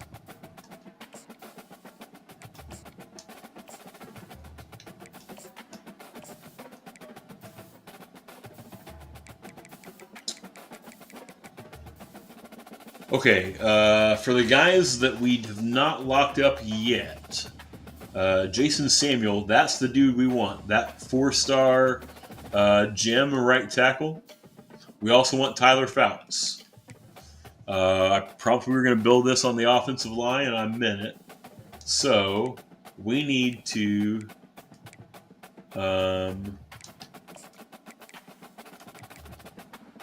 we know his interests. He's interested in brand exposure, playing time, and pro potential. So let's try this. With 60 left to do, let me contact friends and family, search social media, and let's try and sway him with the starter. Fouts.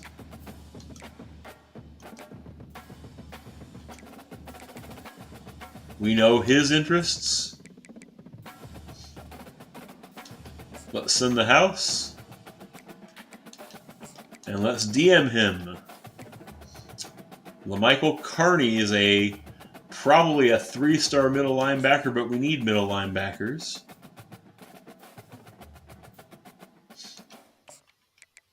Let's do the hard sell. And hopefully we'll find one that matches his 3 most important.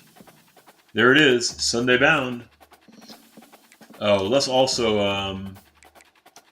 DM him. Miles Gillen is still looking Utah, but dude, we just won a national title, right? Let's see. We know his interests. So we'll DM and hard sell.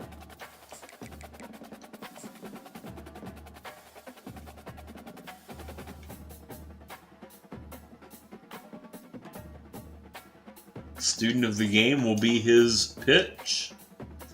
Dom Williams is looking like he wants to come be a Sooner. He's a 3-star bust, though.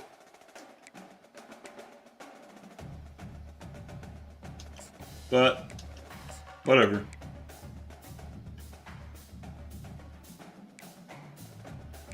We got plenty of hours. We'll still go get him. Hang on. We're not looking at transfer portal stuff yet, right? Babcock wants to be a Sooner. He's a 3-star linebacker. Turbo, I'm hoping to get all the dudes, man. I'm hoping we can get them. We'll do the hard sell on Babcock. To the house. We'll DM him. This kicker is a stud. We want him. So let's hard sell him on campus personality. Looks like the move. I feel like the kickers always are the personalities, aren't they? Titus Willett kind of looks like he's wanting to be a Sooner.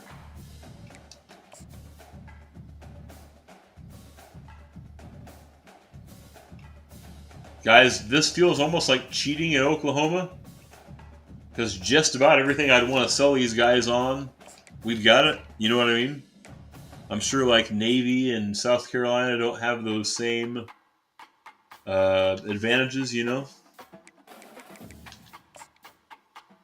Hard sell.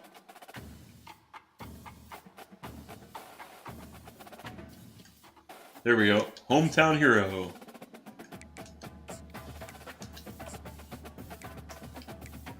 Hearns. We would like to have Hearns as well.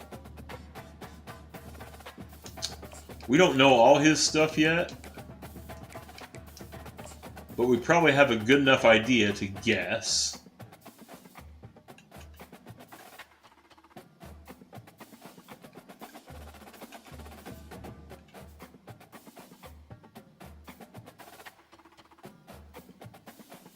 Like, I can sell him on, even though he's not interested in proximity to home. Yeah, Turbo, we're trying to get the team a lot better.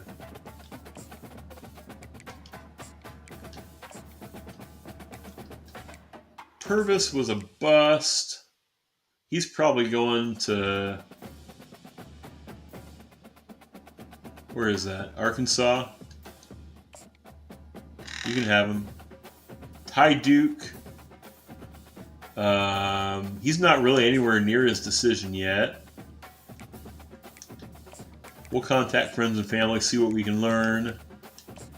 Lawrence Kugabilla does not really have one team he's way ahead on.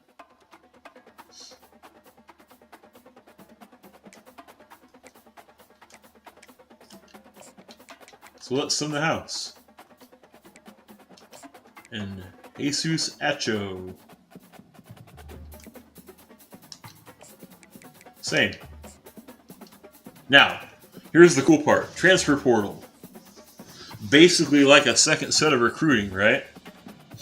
So I've got 6 guys that I could be looking out for. And look at these guys that want to come play for us. So I've got all these players that are in our top. These 4 players, their top choice right now is to come to Oklahoma. I've got Jadan Burnett, a left end, and we need left ends. He will be a junior, looks like. So we would get him for 2 more years if he wants to come here. We've got Pofele Ashlock. He's a sophomore. He's coming from Hawaii. He's 6'2". Let's add both of those guys. We don't really need a free safety. Here's a cornerback from Southern Miss that is a freshman that wants to be here.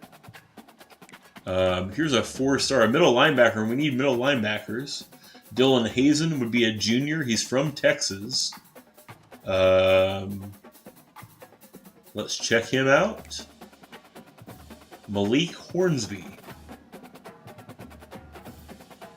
A 4-star receiver, 6'2", 190. Here's a 4-star running back. LJ Martin that was at BYU, a power back. We could use a power back. Let's add him. Here's a 4-star safety that we don't need safeties necessarily.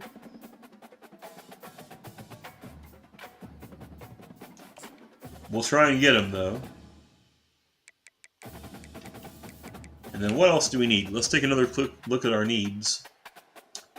So right now we still need, we've targeted some tackles and guards.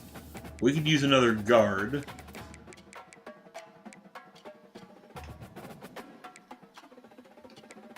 We've targeted a left end. We've targeted plenty of defensive tackles. We actually need an outside linebacker.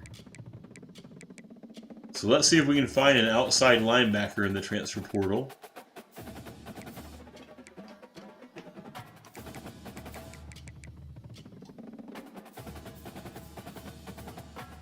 Well, here's a 3-star from Charlotte that wants to come.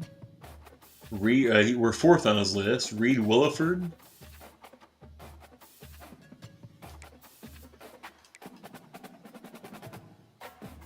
Okay.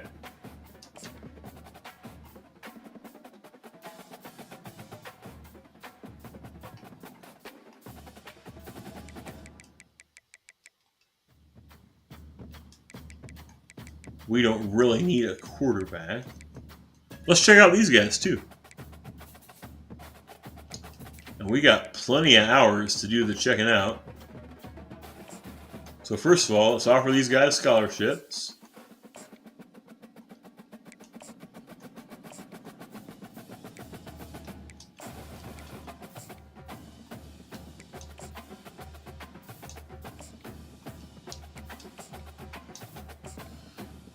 Let's scout them all.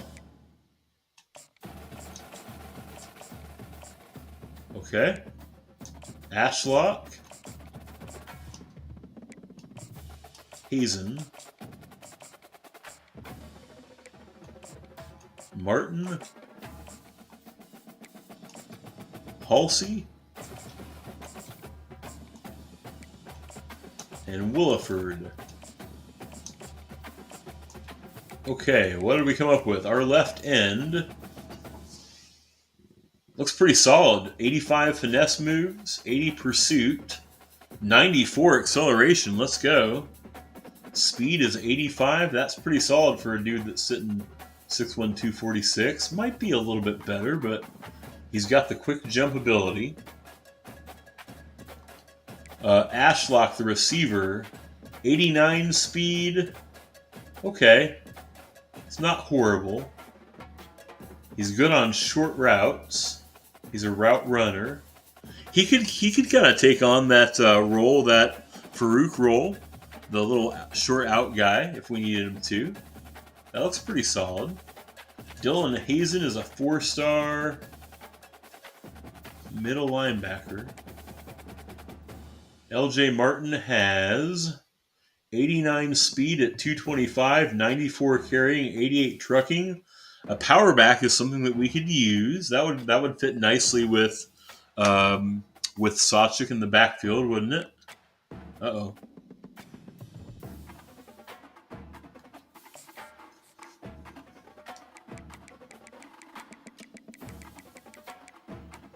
Let's see. I was going to look at these last two guys. AJ Hulsey. We recruited him. 85 speed for a free safety is maybe a little bit less than ideal.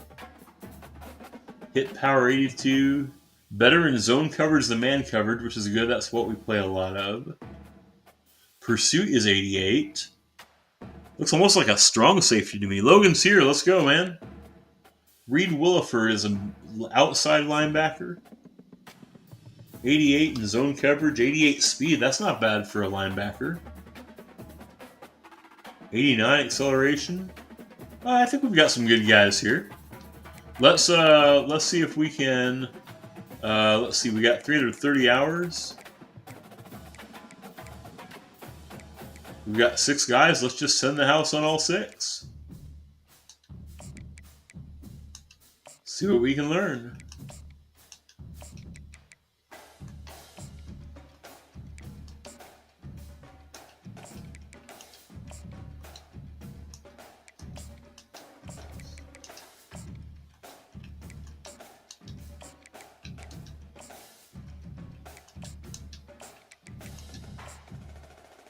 Okay.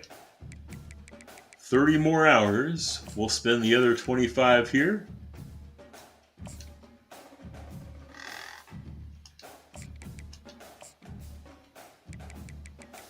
And I literally have 5 hours that I can't even spend. Okay. I'll take a nap or something. Slow free safety might work as an outside linebacker too. That's true. With his size, 600, 215. Yes, that's worth pointing out. That's actually a really good point. I appreciate that, SW. He might work. Yeah, that's a good point. Yeah. Actually, this outside linebacker is quicker than that. If he was a little bit smaller, he might work. Actually, interestingly, he almost looks a little bit like a strong safety, a little bit, doesn't he? Anyway, we'll figure that out. Let's do this. Let's see what happens when we advance to next week.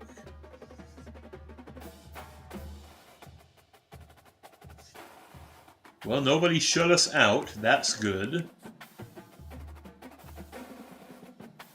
How are we only 4.5 stars? Oh, by the way, I should... well, let me save those...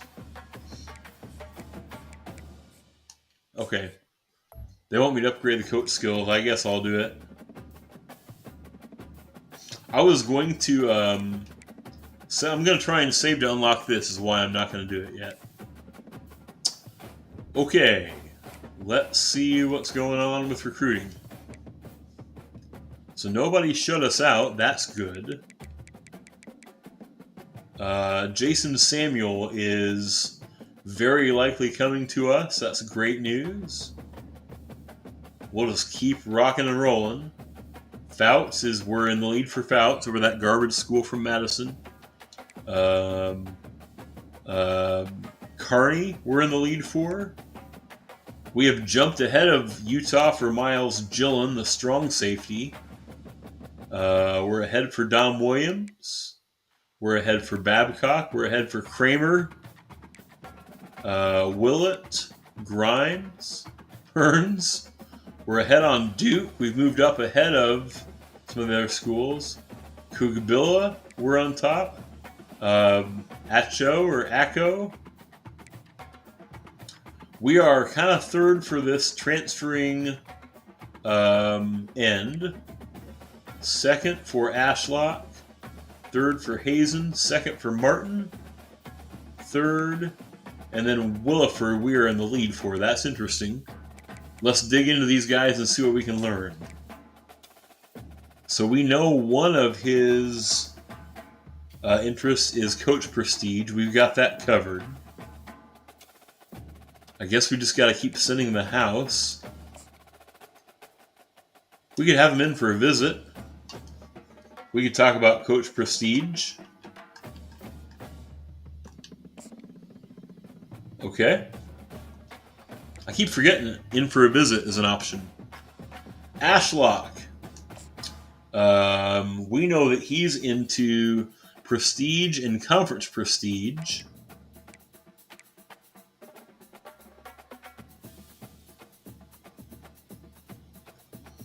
That might be enough to do the hard sell.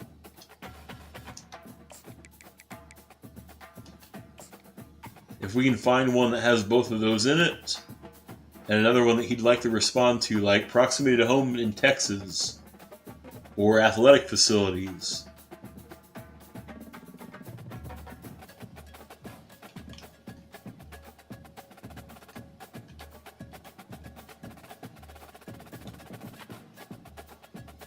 We'll sell him on the facilities. We will DM him, and we will also schedule a visit. And we will sell him on Coach Prestige as well. I'll spend some one-on-one time with Pofeli Ashlock. We'll try and get him in here. Dylan Hazen is into Coach Prestige. So we'll keep sending the house, but I'll bring him in. We'll schedule his visit. And we will also one-on-one coach Dylan Hazen. I'm just going to spend my whole week with these transfer guys.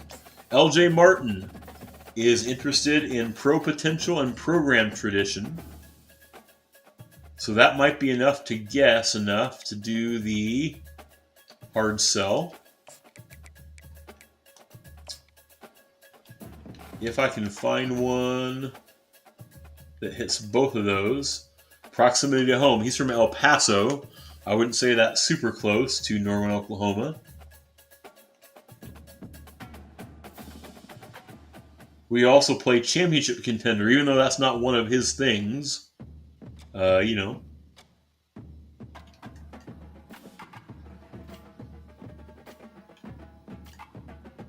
I'll play the proximity to home card. We will DM him, but then we will also schedule him a visit. And program tradition. Let's have a team history activity for him. AJ Hulsey. He is interested in coach prestige and brand exposure. So we will DM him. We will hard sell him.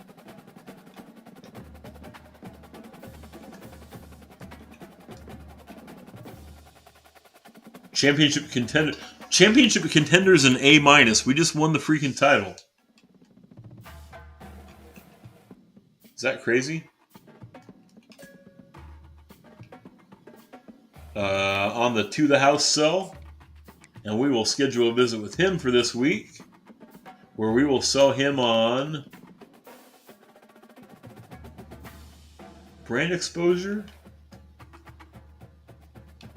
Let's have him do a podcast. It looks like he's into brand exposure. And last and certainly not least, Willard, who is interested in championship contender. We'll keep investigating, but we'll schedule him a visit too. And we'll basically show him that freaking... we'll show him that 8 trophy title case. How's that? And I've got 140 hours that I'm not spending now. But I could bring some of these other guys in too if I need to, right?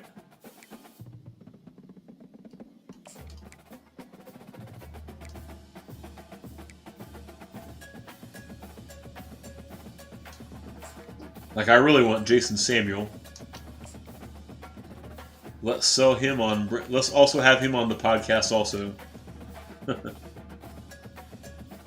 Or let's have him attend... Let's do this. Let's have him attend the position meeting.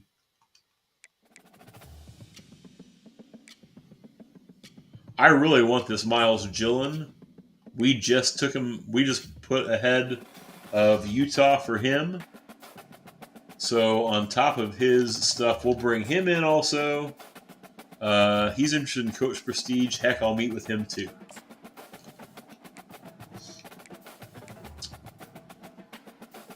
Who else are we kind of close on? Dom Williams might be a bust. Babcock, we're well ahead. Kramer, we're well ahead. I want all 35 of these guys.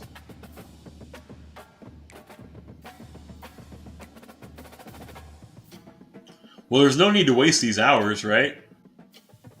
Let's get Fouts in here. Schedule his visit this week, too. He's also interested in brand exposure. Heck, he'll be on the podcast also. We're just going to podcast these guys up like crazy.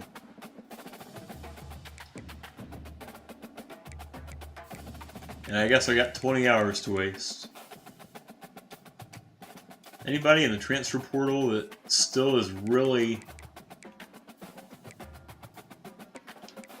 Man, this 5-star, was it IU, Sarret? We're 5th on his list.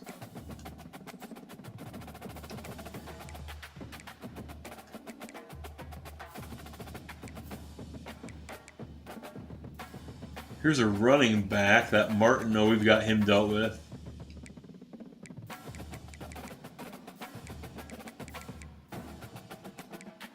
Okay.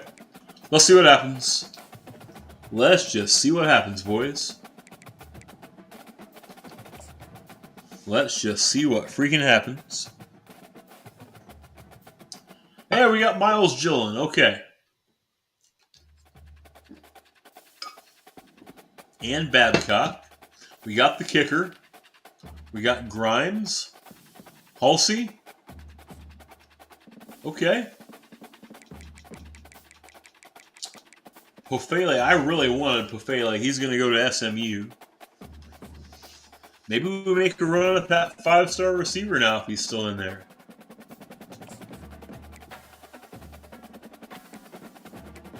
All right, first things first.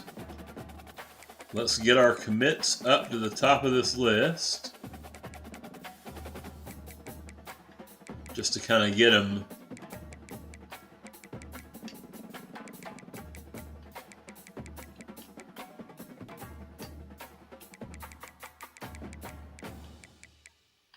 Halsey's coming. That's cool. He might be more like a outside linebacker, huh? Man, I really wanted this Ashlock.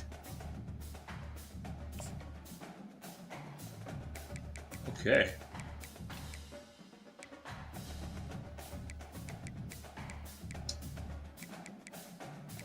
Let's go look at that receiver and see if he's still interested moderately in us.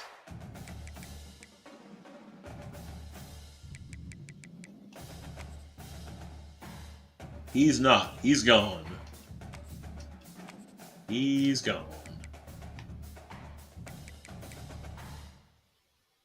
Well, I think he's gone.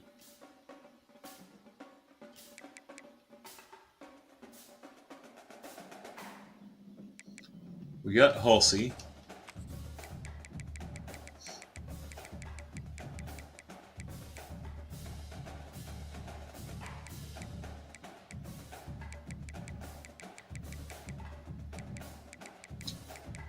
Okay, what do we need still?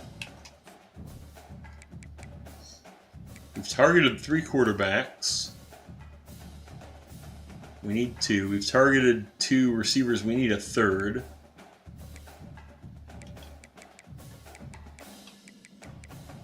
If we can get one of these tackles, we could probably move one to left tackle.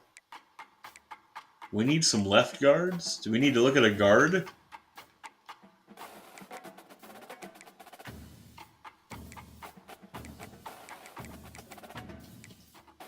I guess we'll go look for a guard.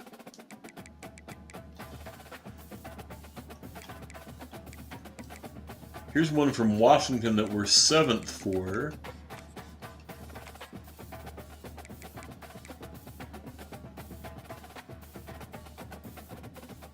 Guard. Oh, his name is Guard.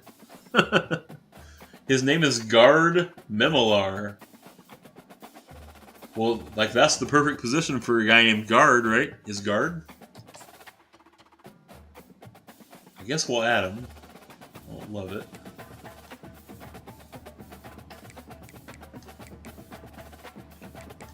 We're pretty much at this point locked out of anybody we haven't been targeting.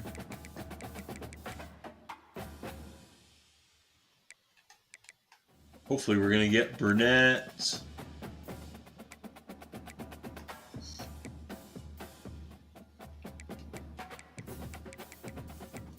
Okay, let's go check him out.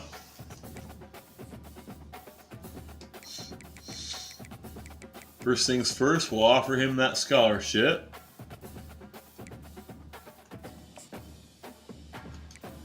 We'll recruit that dude.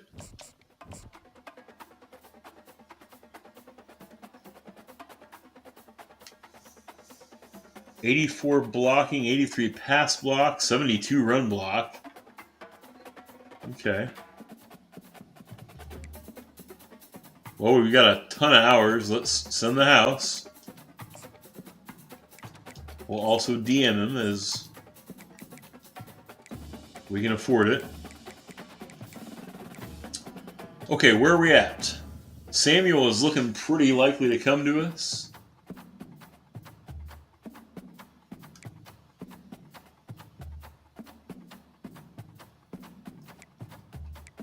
Fouts is looking likely. Carney is looking likely. Williams. Willett almost certainly. Hearns almost certainly. Duke we're in the lead for. For Kugabilla, it's down to us and the Buffaloes.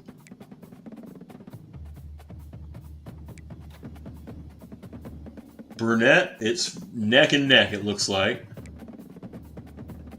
A&M for Hazen also. Martin is leaning our way. Williford is leaning our way. No clue on this one. I don't know what to spend my hours on, guys. I guess I could bring him in again, right? Fly him back in. Can you have more than one visit with guys? Like, could I bring Kugbilla in? I've already done his visit. Oh, he's not even a top 5 yet. Yeah, like I've already done these guys' visits. I just don't know what else to do.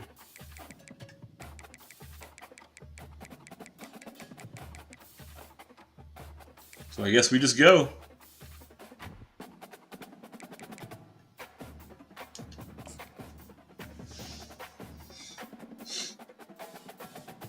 Williams is coming. Willett is coming. We got Hearns. We got Martin. And those two guys we lost to A&M, yeah.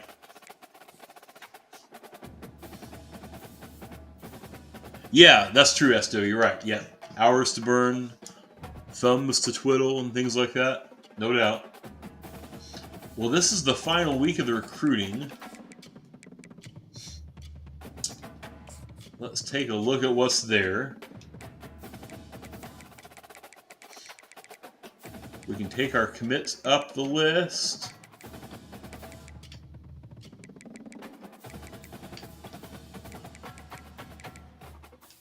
Martin committed. Burnett and Hazen can come off.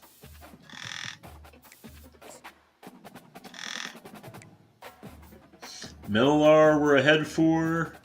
Williford we're ahead for. Acho. Neck and neck, it's us in Colorado here. We're ahead on Ty Duke. We're likely going to get Carney. I could add a couple targets, but I only have 1 week to get them, so it almost would have to be like an instant yes, you know?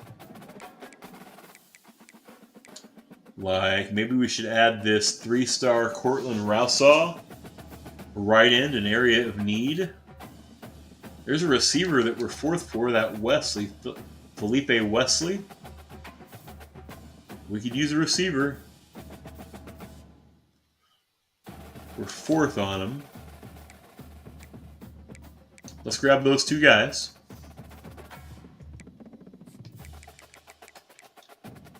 Let's offer them scholarships.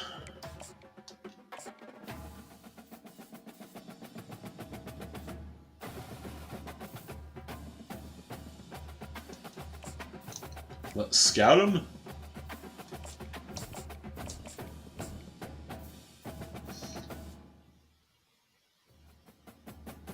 .63 speed. Oh, he's a 3-star. Not ideal for a right end. Wesley has 90 speed. Not bad. Not an awesome route runner, more of a deep threat. 91 acceleration. That could be a weapon. That could be a weapon, alright. Well, let's send the house. Nothing to lose.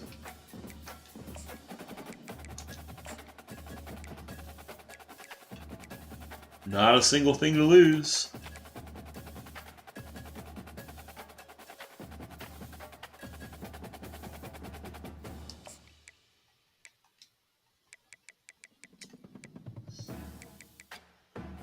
All right. We'll just see how many of these 35 we get.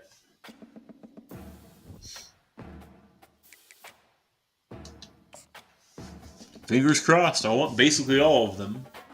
We got Fouts. We got Carney. We didn't get the other tackle?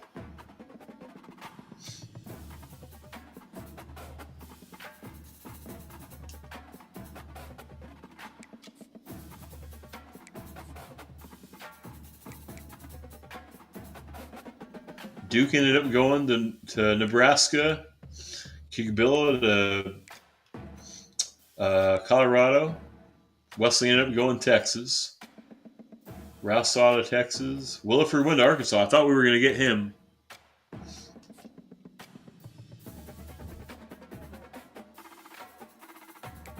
Interesting. Let's look at National Signing Day. Look at our board. We got Memolar, we got Achu.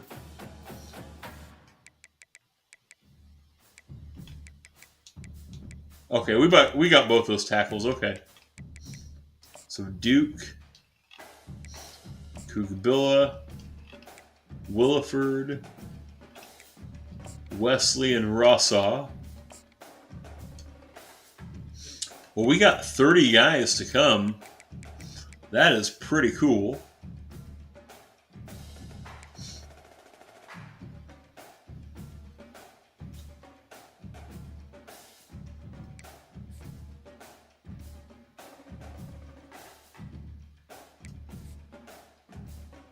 Hey, we were the number 6 recruiting. 4th in our conference behind Georgia, Texas, and LSU. That's pretty solid, man. Wisconsin actually finished ahead of us, Logan. As did Penn State. Notre Dame 7. Ohio State SW is 10th. 24 4-stars. Man. Michigan 9. Tennessee 10. Clemson.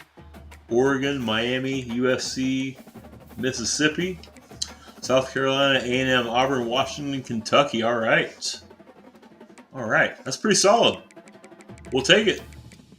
We will take it. Let's go. Yes. We will take it. We will absolutely take it. And look at Georgia. 5 5-stars, 26 4-stars. Man.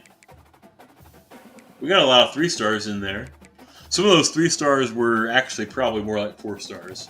I think our class is better than 6th. TBH. Okay, National Signing Day is done. Here's what we're going to do for the coach skills. We're going to unlock the strategist. And then we're going to see what we can do in there. Oh, you need 8 for each one of these. Okay. So nothing yet. So the tier 1 boosts here are going to impact visits for players. That's cool. That's helpful.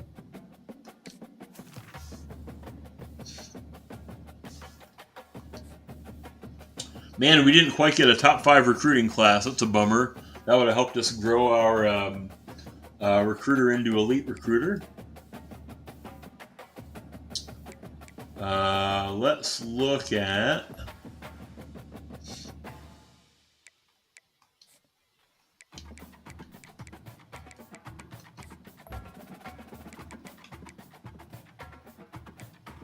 Let's make it quicker to scout kickers and punters. Or should I spend it... Here, no, let's do this. Let's spend it somewhere else where we'll need...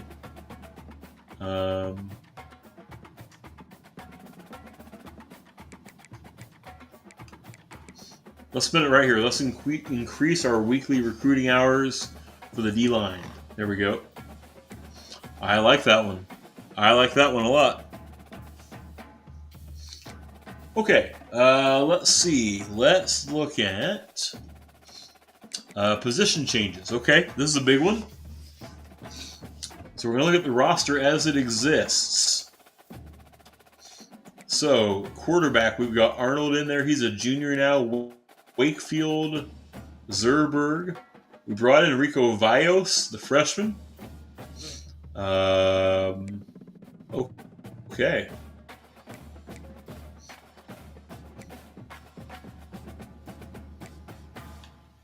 Running backs, we've got Sawchuk and Beebe. They're both juniors.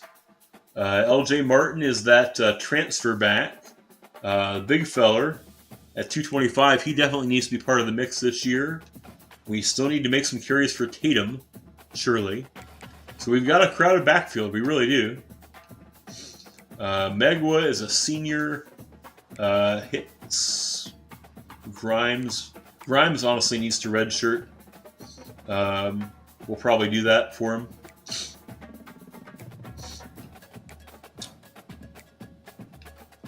We don't have any fullbacks. Receivers, we got Burks and Anderson. Gibson is a senior now.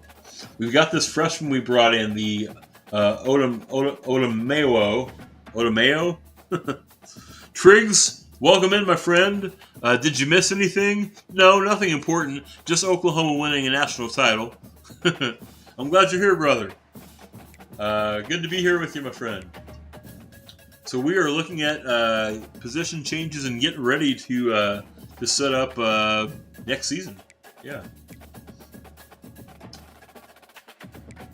Okay. Tight ends. We lost Jake the Snake. We've got Bauer Sharp, Caden Helms, Cade McIntyre. Like I say, this Harris is a freshman.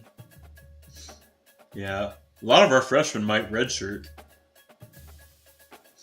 Left tackle, we got Sexton the senior. Tony Dowell and Logan Howland are sophomores. We've got the sophomore left guard. Oklahoma with the natty. Triggs, that's right, brother. Yes, sir. Championship number 8. Everett. We've got the senior left guard. I wonder if here's our redshirt freshman. I wonder if he would make sense at left guard. Because he would probably be an improvement over our sophomore. Let's make him a left guard.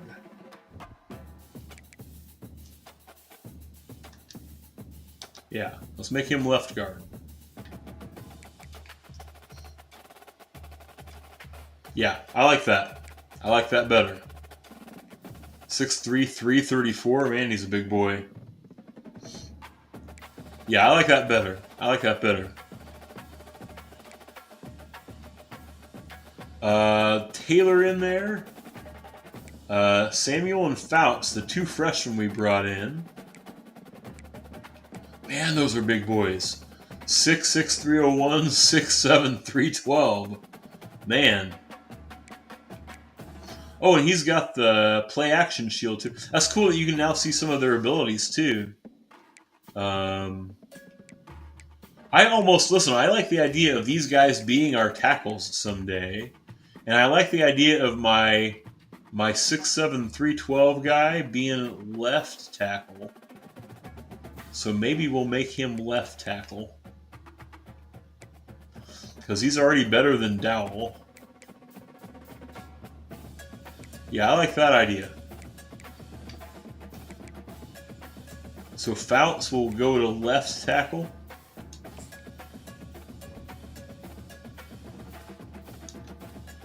Yep. We like that a lot. Triggs needs to finish your season. How's that season going, Triggs? Okay, we got one left end and tons of right ends. But that's not a major deal. We can work that out. We got a sophomore in Stone who was pretty solid last year. Chuck Candy's the junior. We got redshirt freshmen everywhere. Mason Thomas, our senior. How about at D tackle? Williams, the senior. Houghton, the redshirt junior. Ashton Sanders. Jaden Jackson is a redshirt freshman. Then we got Raduns, Mayo, and Achu. All those guys, all three of those guys probably need a redshirt. All three of those guys probably need a redshirt, right? Outside linebacker, we're solid. Juniors and seniors. Right outside linebacker, we're very stocked, including Willett, our freshman. He should also probably redshirt. Middle linebacker, we only have two of these guys. Carney, the freshman, will probably play. Probably plays this year. Cornerbacks, we got Torres, the high recruit freshman. Unbeaten so far, facing Bama. Let's go. Go beat the Tide. Go beat the Tide, brother.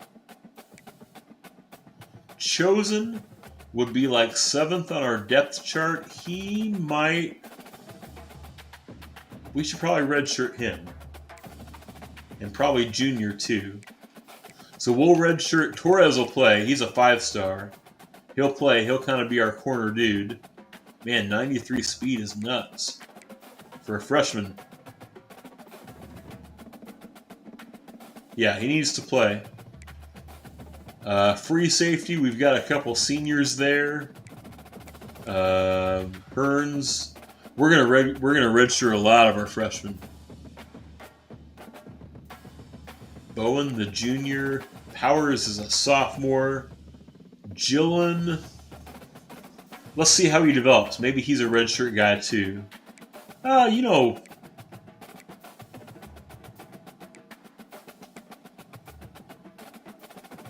He's not as fast as Powers. Okay. Kramer, our kicker. Man, 64, yikes. And we actually need a punter. We'll get one. Okay. Let's see. We didn't actually recruit any athletes, which is interesting. Okay. Let's go to the next week.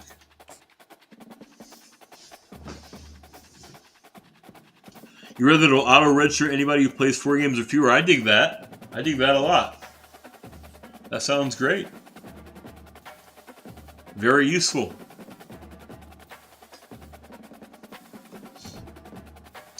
Okay, we can look at our training results now and see kind of where everybody fell.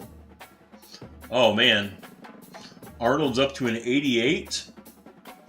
Let's go. Look at Sawchuk. He's at 92. BB an 85. Tatum up to 85. Burks is a 91. Gibson a 90. Anderson at 88. Some really cool development from our guys down the roster too. Sharp is a 79 still. Okay. Sexton's up to 87. Brooks is an 83. Everett 85. Nwaiwu is an 86. And Taylor's all the way up to 87. Wow. That line developed like crazy. 85 for Thomas. 86 for Candy, who kind of passed up Stone. Although he'll get some playing time, I'm sure. Williams is a 90. Man, look at this defense. Let's go. 84 for our left linebacker, 84 on the right. McKenzie's an 86 at middle. We need some more of those. Williams is a 90 as a senior corner. 83 and 80. 85 for Bowen. Okay. All right. We'll take it. Coach abilities. Let's spend on that. 10 more to spend. Let's look into this strategist somewhere. Well, hold on.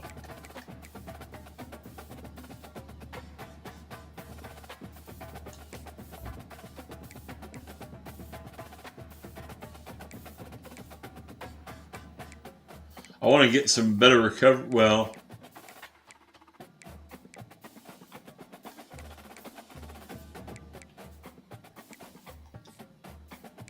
now let's get down here in Recruiter.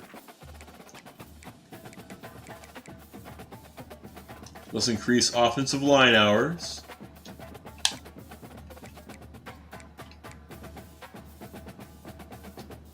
And make linebackers a little bit more. Yep. That's where we want to build. All right. Look at training results. Let's go to next week. Let's go set up next week.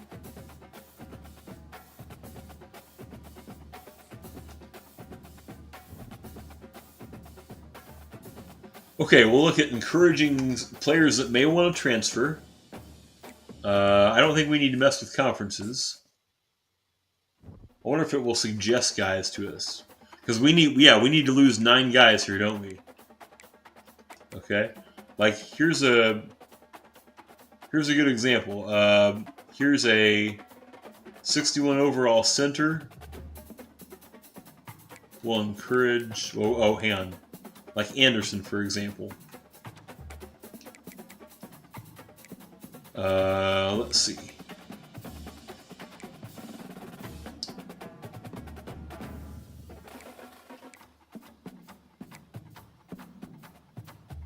So Zerberg, for example, we could probably encourage him to transfer. He's not likely to play here. We'll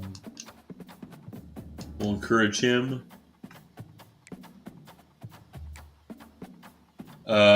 Hicks is a sophomore.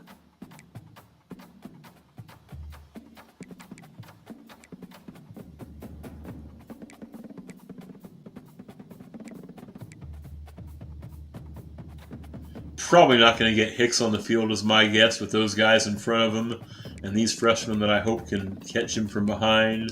We'll encourage him to transfer. Receivers, man. It's tough. Here's a redshirt junior that's just not going to see the field.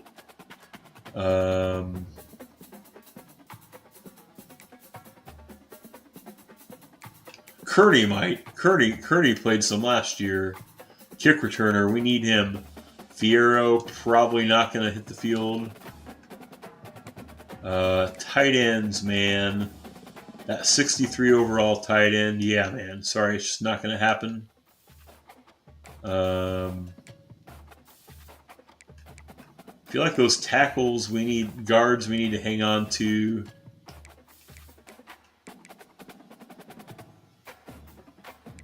Ivy, the freshman we recruited, is already ahead of him. This guy, check it out. This guy's a 5-star center, and he's 4th on our depth chart.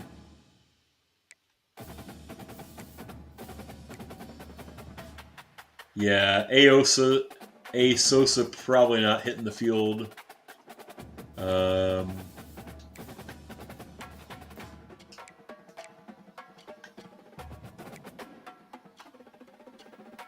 Probably can't afford to lose too many guys here. We'll try to hold on to him for a minute. Those guys are all valuable.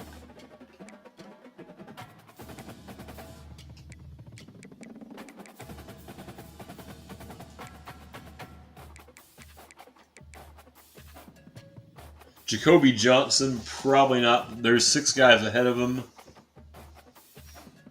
Got these 2 freshmen here.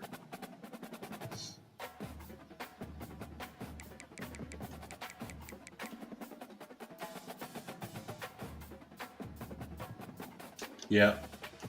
We'll send him on his way.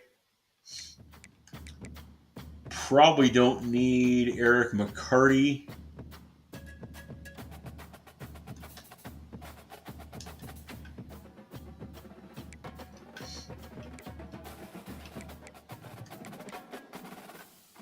We gotta lose 2 more, huh?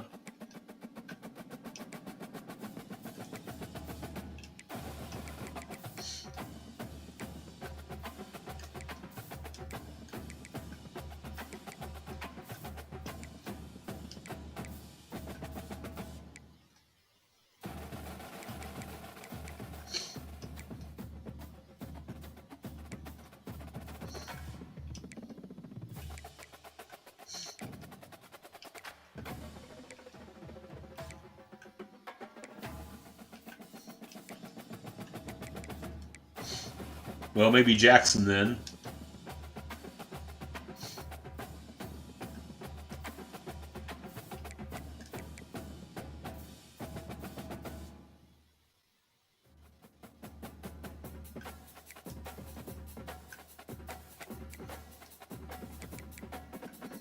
I don't know where else to lose guys.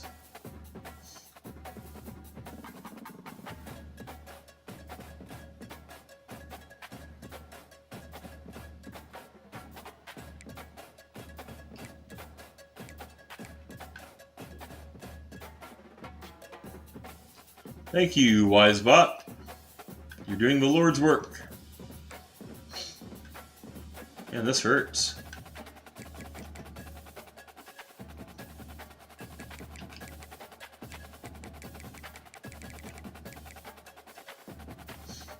I guess maybe this tight end.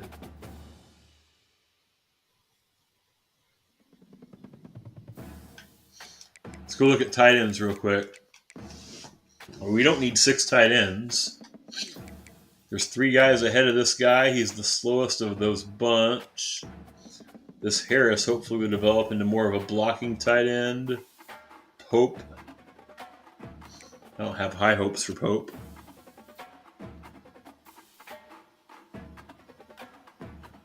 Yeah, I guess he's the one. Okay, well I hated that, but seems key to not oversign. I would agree with that. I need to think about that going forward. I agree. All right, on to next week, and I suspect this might be the start of the new season, which unfortunately probably I'm not going to get a chance to play today, probably. We're the number 3 team in the country. That's interesting. Okay. We can set up custom schedules this week. Here are your early preseason Heisman favorites. Kevin Concepcion of the NC State Wolfpack. Eric McAllister at TCU. Cade Klubnik. Quinn Ewers is 4th. Evan Stewart is 5th. Klubnik is a first-team All-American. Damian Martinez of Miami. Jeremiah Love. Here's your preseason top 25, and look at the Big Ten at the top. Oregon 1, Michigan 2. We got 32 first-place votes. We're 3rd. Georgia's 4th. Clemson 5. Penn State, Texas A&M, Wisconsin, Kentucky 9. Miami 10. Then you've got Texas at 11. Ohio State 12. That's low, SW, isn't it?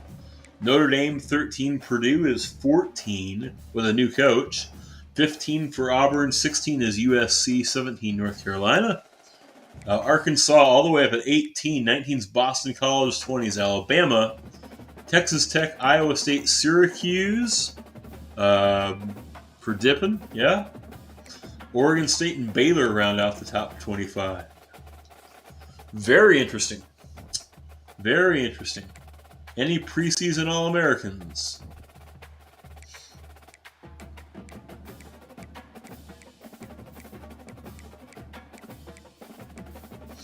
There's Sonny Styles of Ohio State, as well as their punter, Maverick Jamison. Those are your first team All-Americans. Got some second team All-Americans there. Sawchuk and Burks. I'm so glad Burks came back. Quinn Ewers is on that list.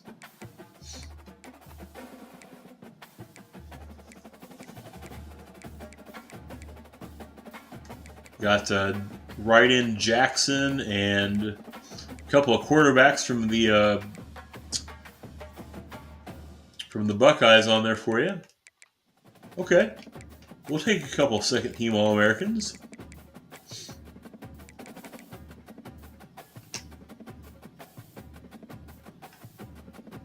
What about in the SEC? Let's look at that. First team SEC, you've got Ewers, Sawchuk's on there, Burks is on there. Humphreys, the junior receiver at Georgia. You've got Jeremy Bernard. Oscar Delp is there. That senior tight end for the Bulldogs. Got Dominic Williams, the defensive tackle, the senior, is in there. Downs.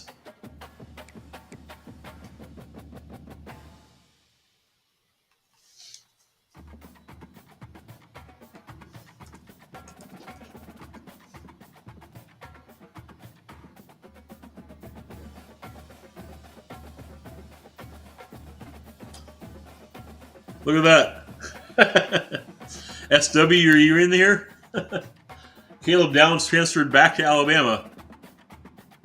Look at that. Isn't that crazy? Caleb Downs was at Alabama. He transferred to OSU. Now he's back at Alabama. He can't make his mind up, apparently. Apparently he can't make his mind up, huh? Second team, we've got Gibson. Jackson Arnold is second team SEC quarterback. We got Samuel Omasigo, the junior linebacker. I think he's a sophomore this year, yeah. Because now after 1 year, he's listed as a junior. Isn't that crazy? Yeah. That's crazy. That's wild. He's good. He's clearly really good. All right. Okay. Let's look at our schedule. Let's see if we need to make any adaptations to this schedule. I was going to look and see just how accurate this schedule is. I reckon it's probably pretty...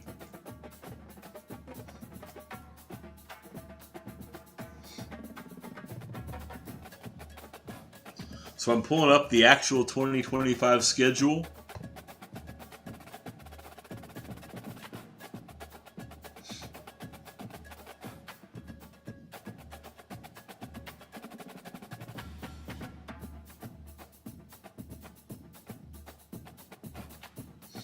So it's not 100% accurate, but it's got the game at Michigan, or the game against Michigan. Man, what an early big game that is, guys.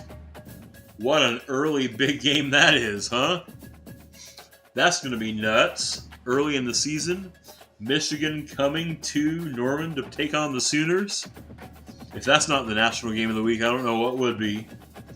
So like the schedule looks like they're actually opening up with Illinois State. But I kind of like the idea of bringing a ranked team in to play this team. In fact, look at where that game is. It's a kickoff game. It's the Aflac kickoff game. It's us going back to Mercedes-Benz where we won the title and taking on a ranked Boston College team. I like that game. Let's keep that. Love the Michigan game. We're going to go to Philadelphia to play Temple. We're going to bring Stanford in. I say we keep the schedule. I say we keep the schedule like it is. Got Texas. Now they list that at Texas Memorial Stadium. I hope that ends up in Dallas. Can I change the? It's locked. I can't change it. I hope that that's wrong and that it ends up at the Cotton Bowl. Got Mississippi coming to us. We're going to Alabama, going to Tennessee. Missouri's coming to us again, going to South Carolina. Auburn comes to us. LSU comes to us. It's the same crew we played last year, but the switches happen. All right. I'm keeping that schedule. That's going to be a great start. Great start. So what I suspect you'll see tomorrow as I move past that, if you can join us tomorrow, because I do have to run off, go to next week. We should open up our season in the Aflac kickoff game against Boston College. And then, oh my gosh, we should be able to play a crazy home game against Michigan. That's going to be popping. That's going to be on and popping, man. I'll tell you what. Okay? Listen, for now I got to sign us off here. We will run a raid out to someone else deserving of our audience. We will figure out who that somebody is. Somebody playing college football. Guys, it has been an incredible year one for the Sooners, and a big part of what has made it incredible is you guys. So I thank you so much for that. I can't thank you enough for that. Let's find somebody playing college football.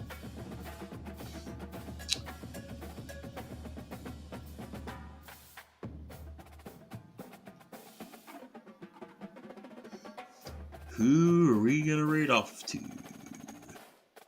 We hit Braden yesterday. Thuney's playing as Minnesota. Ray Cheesy's up.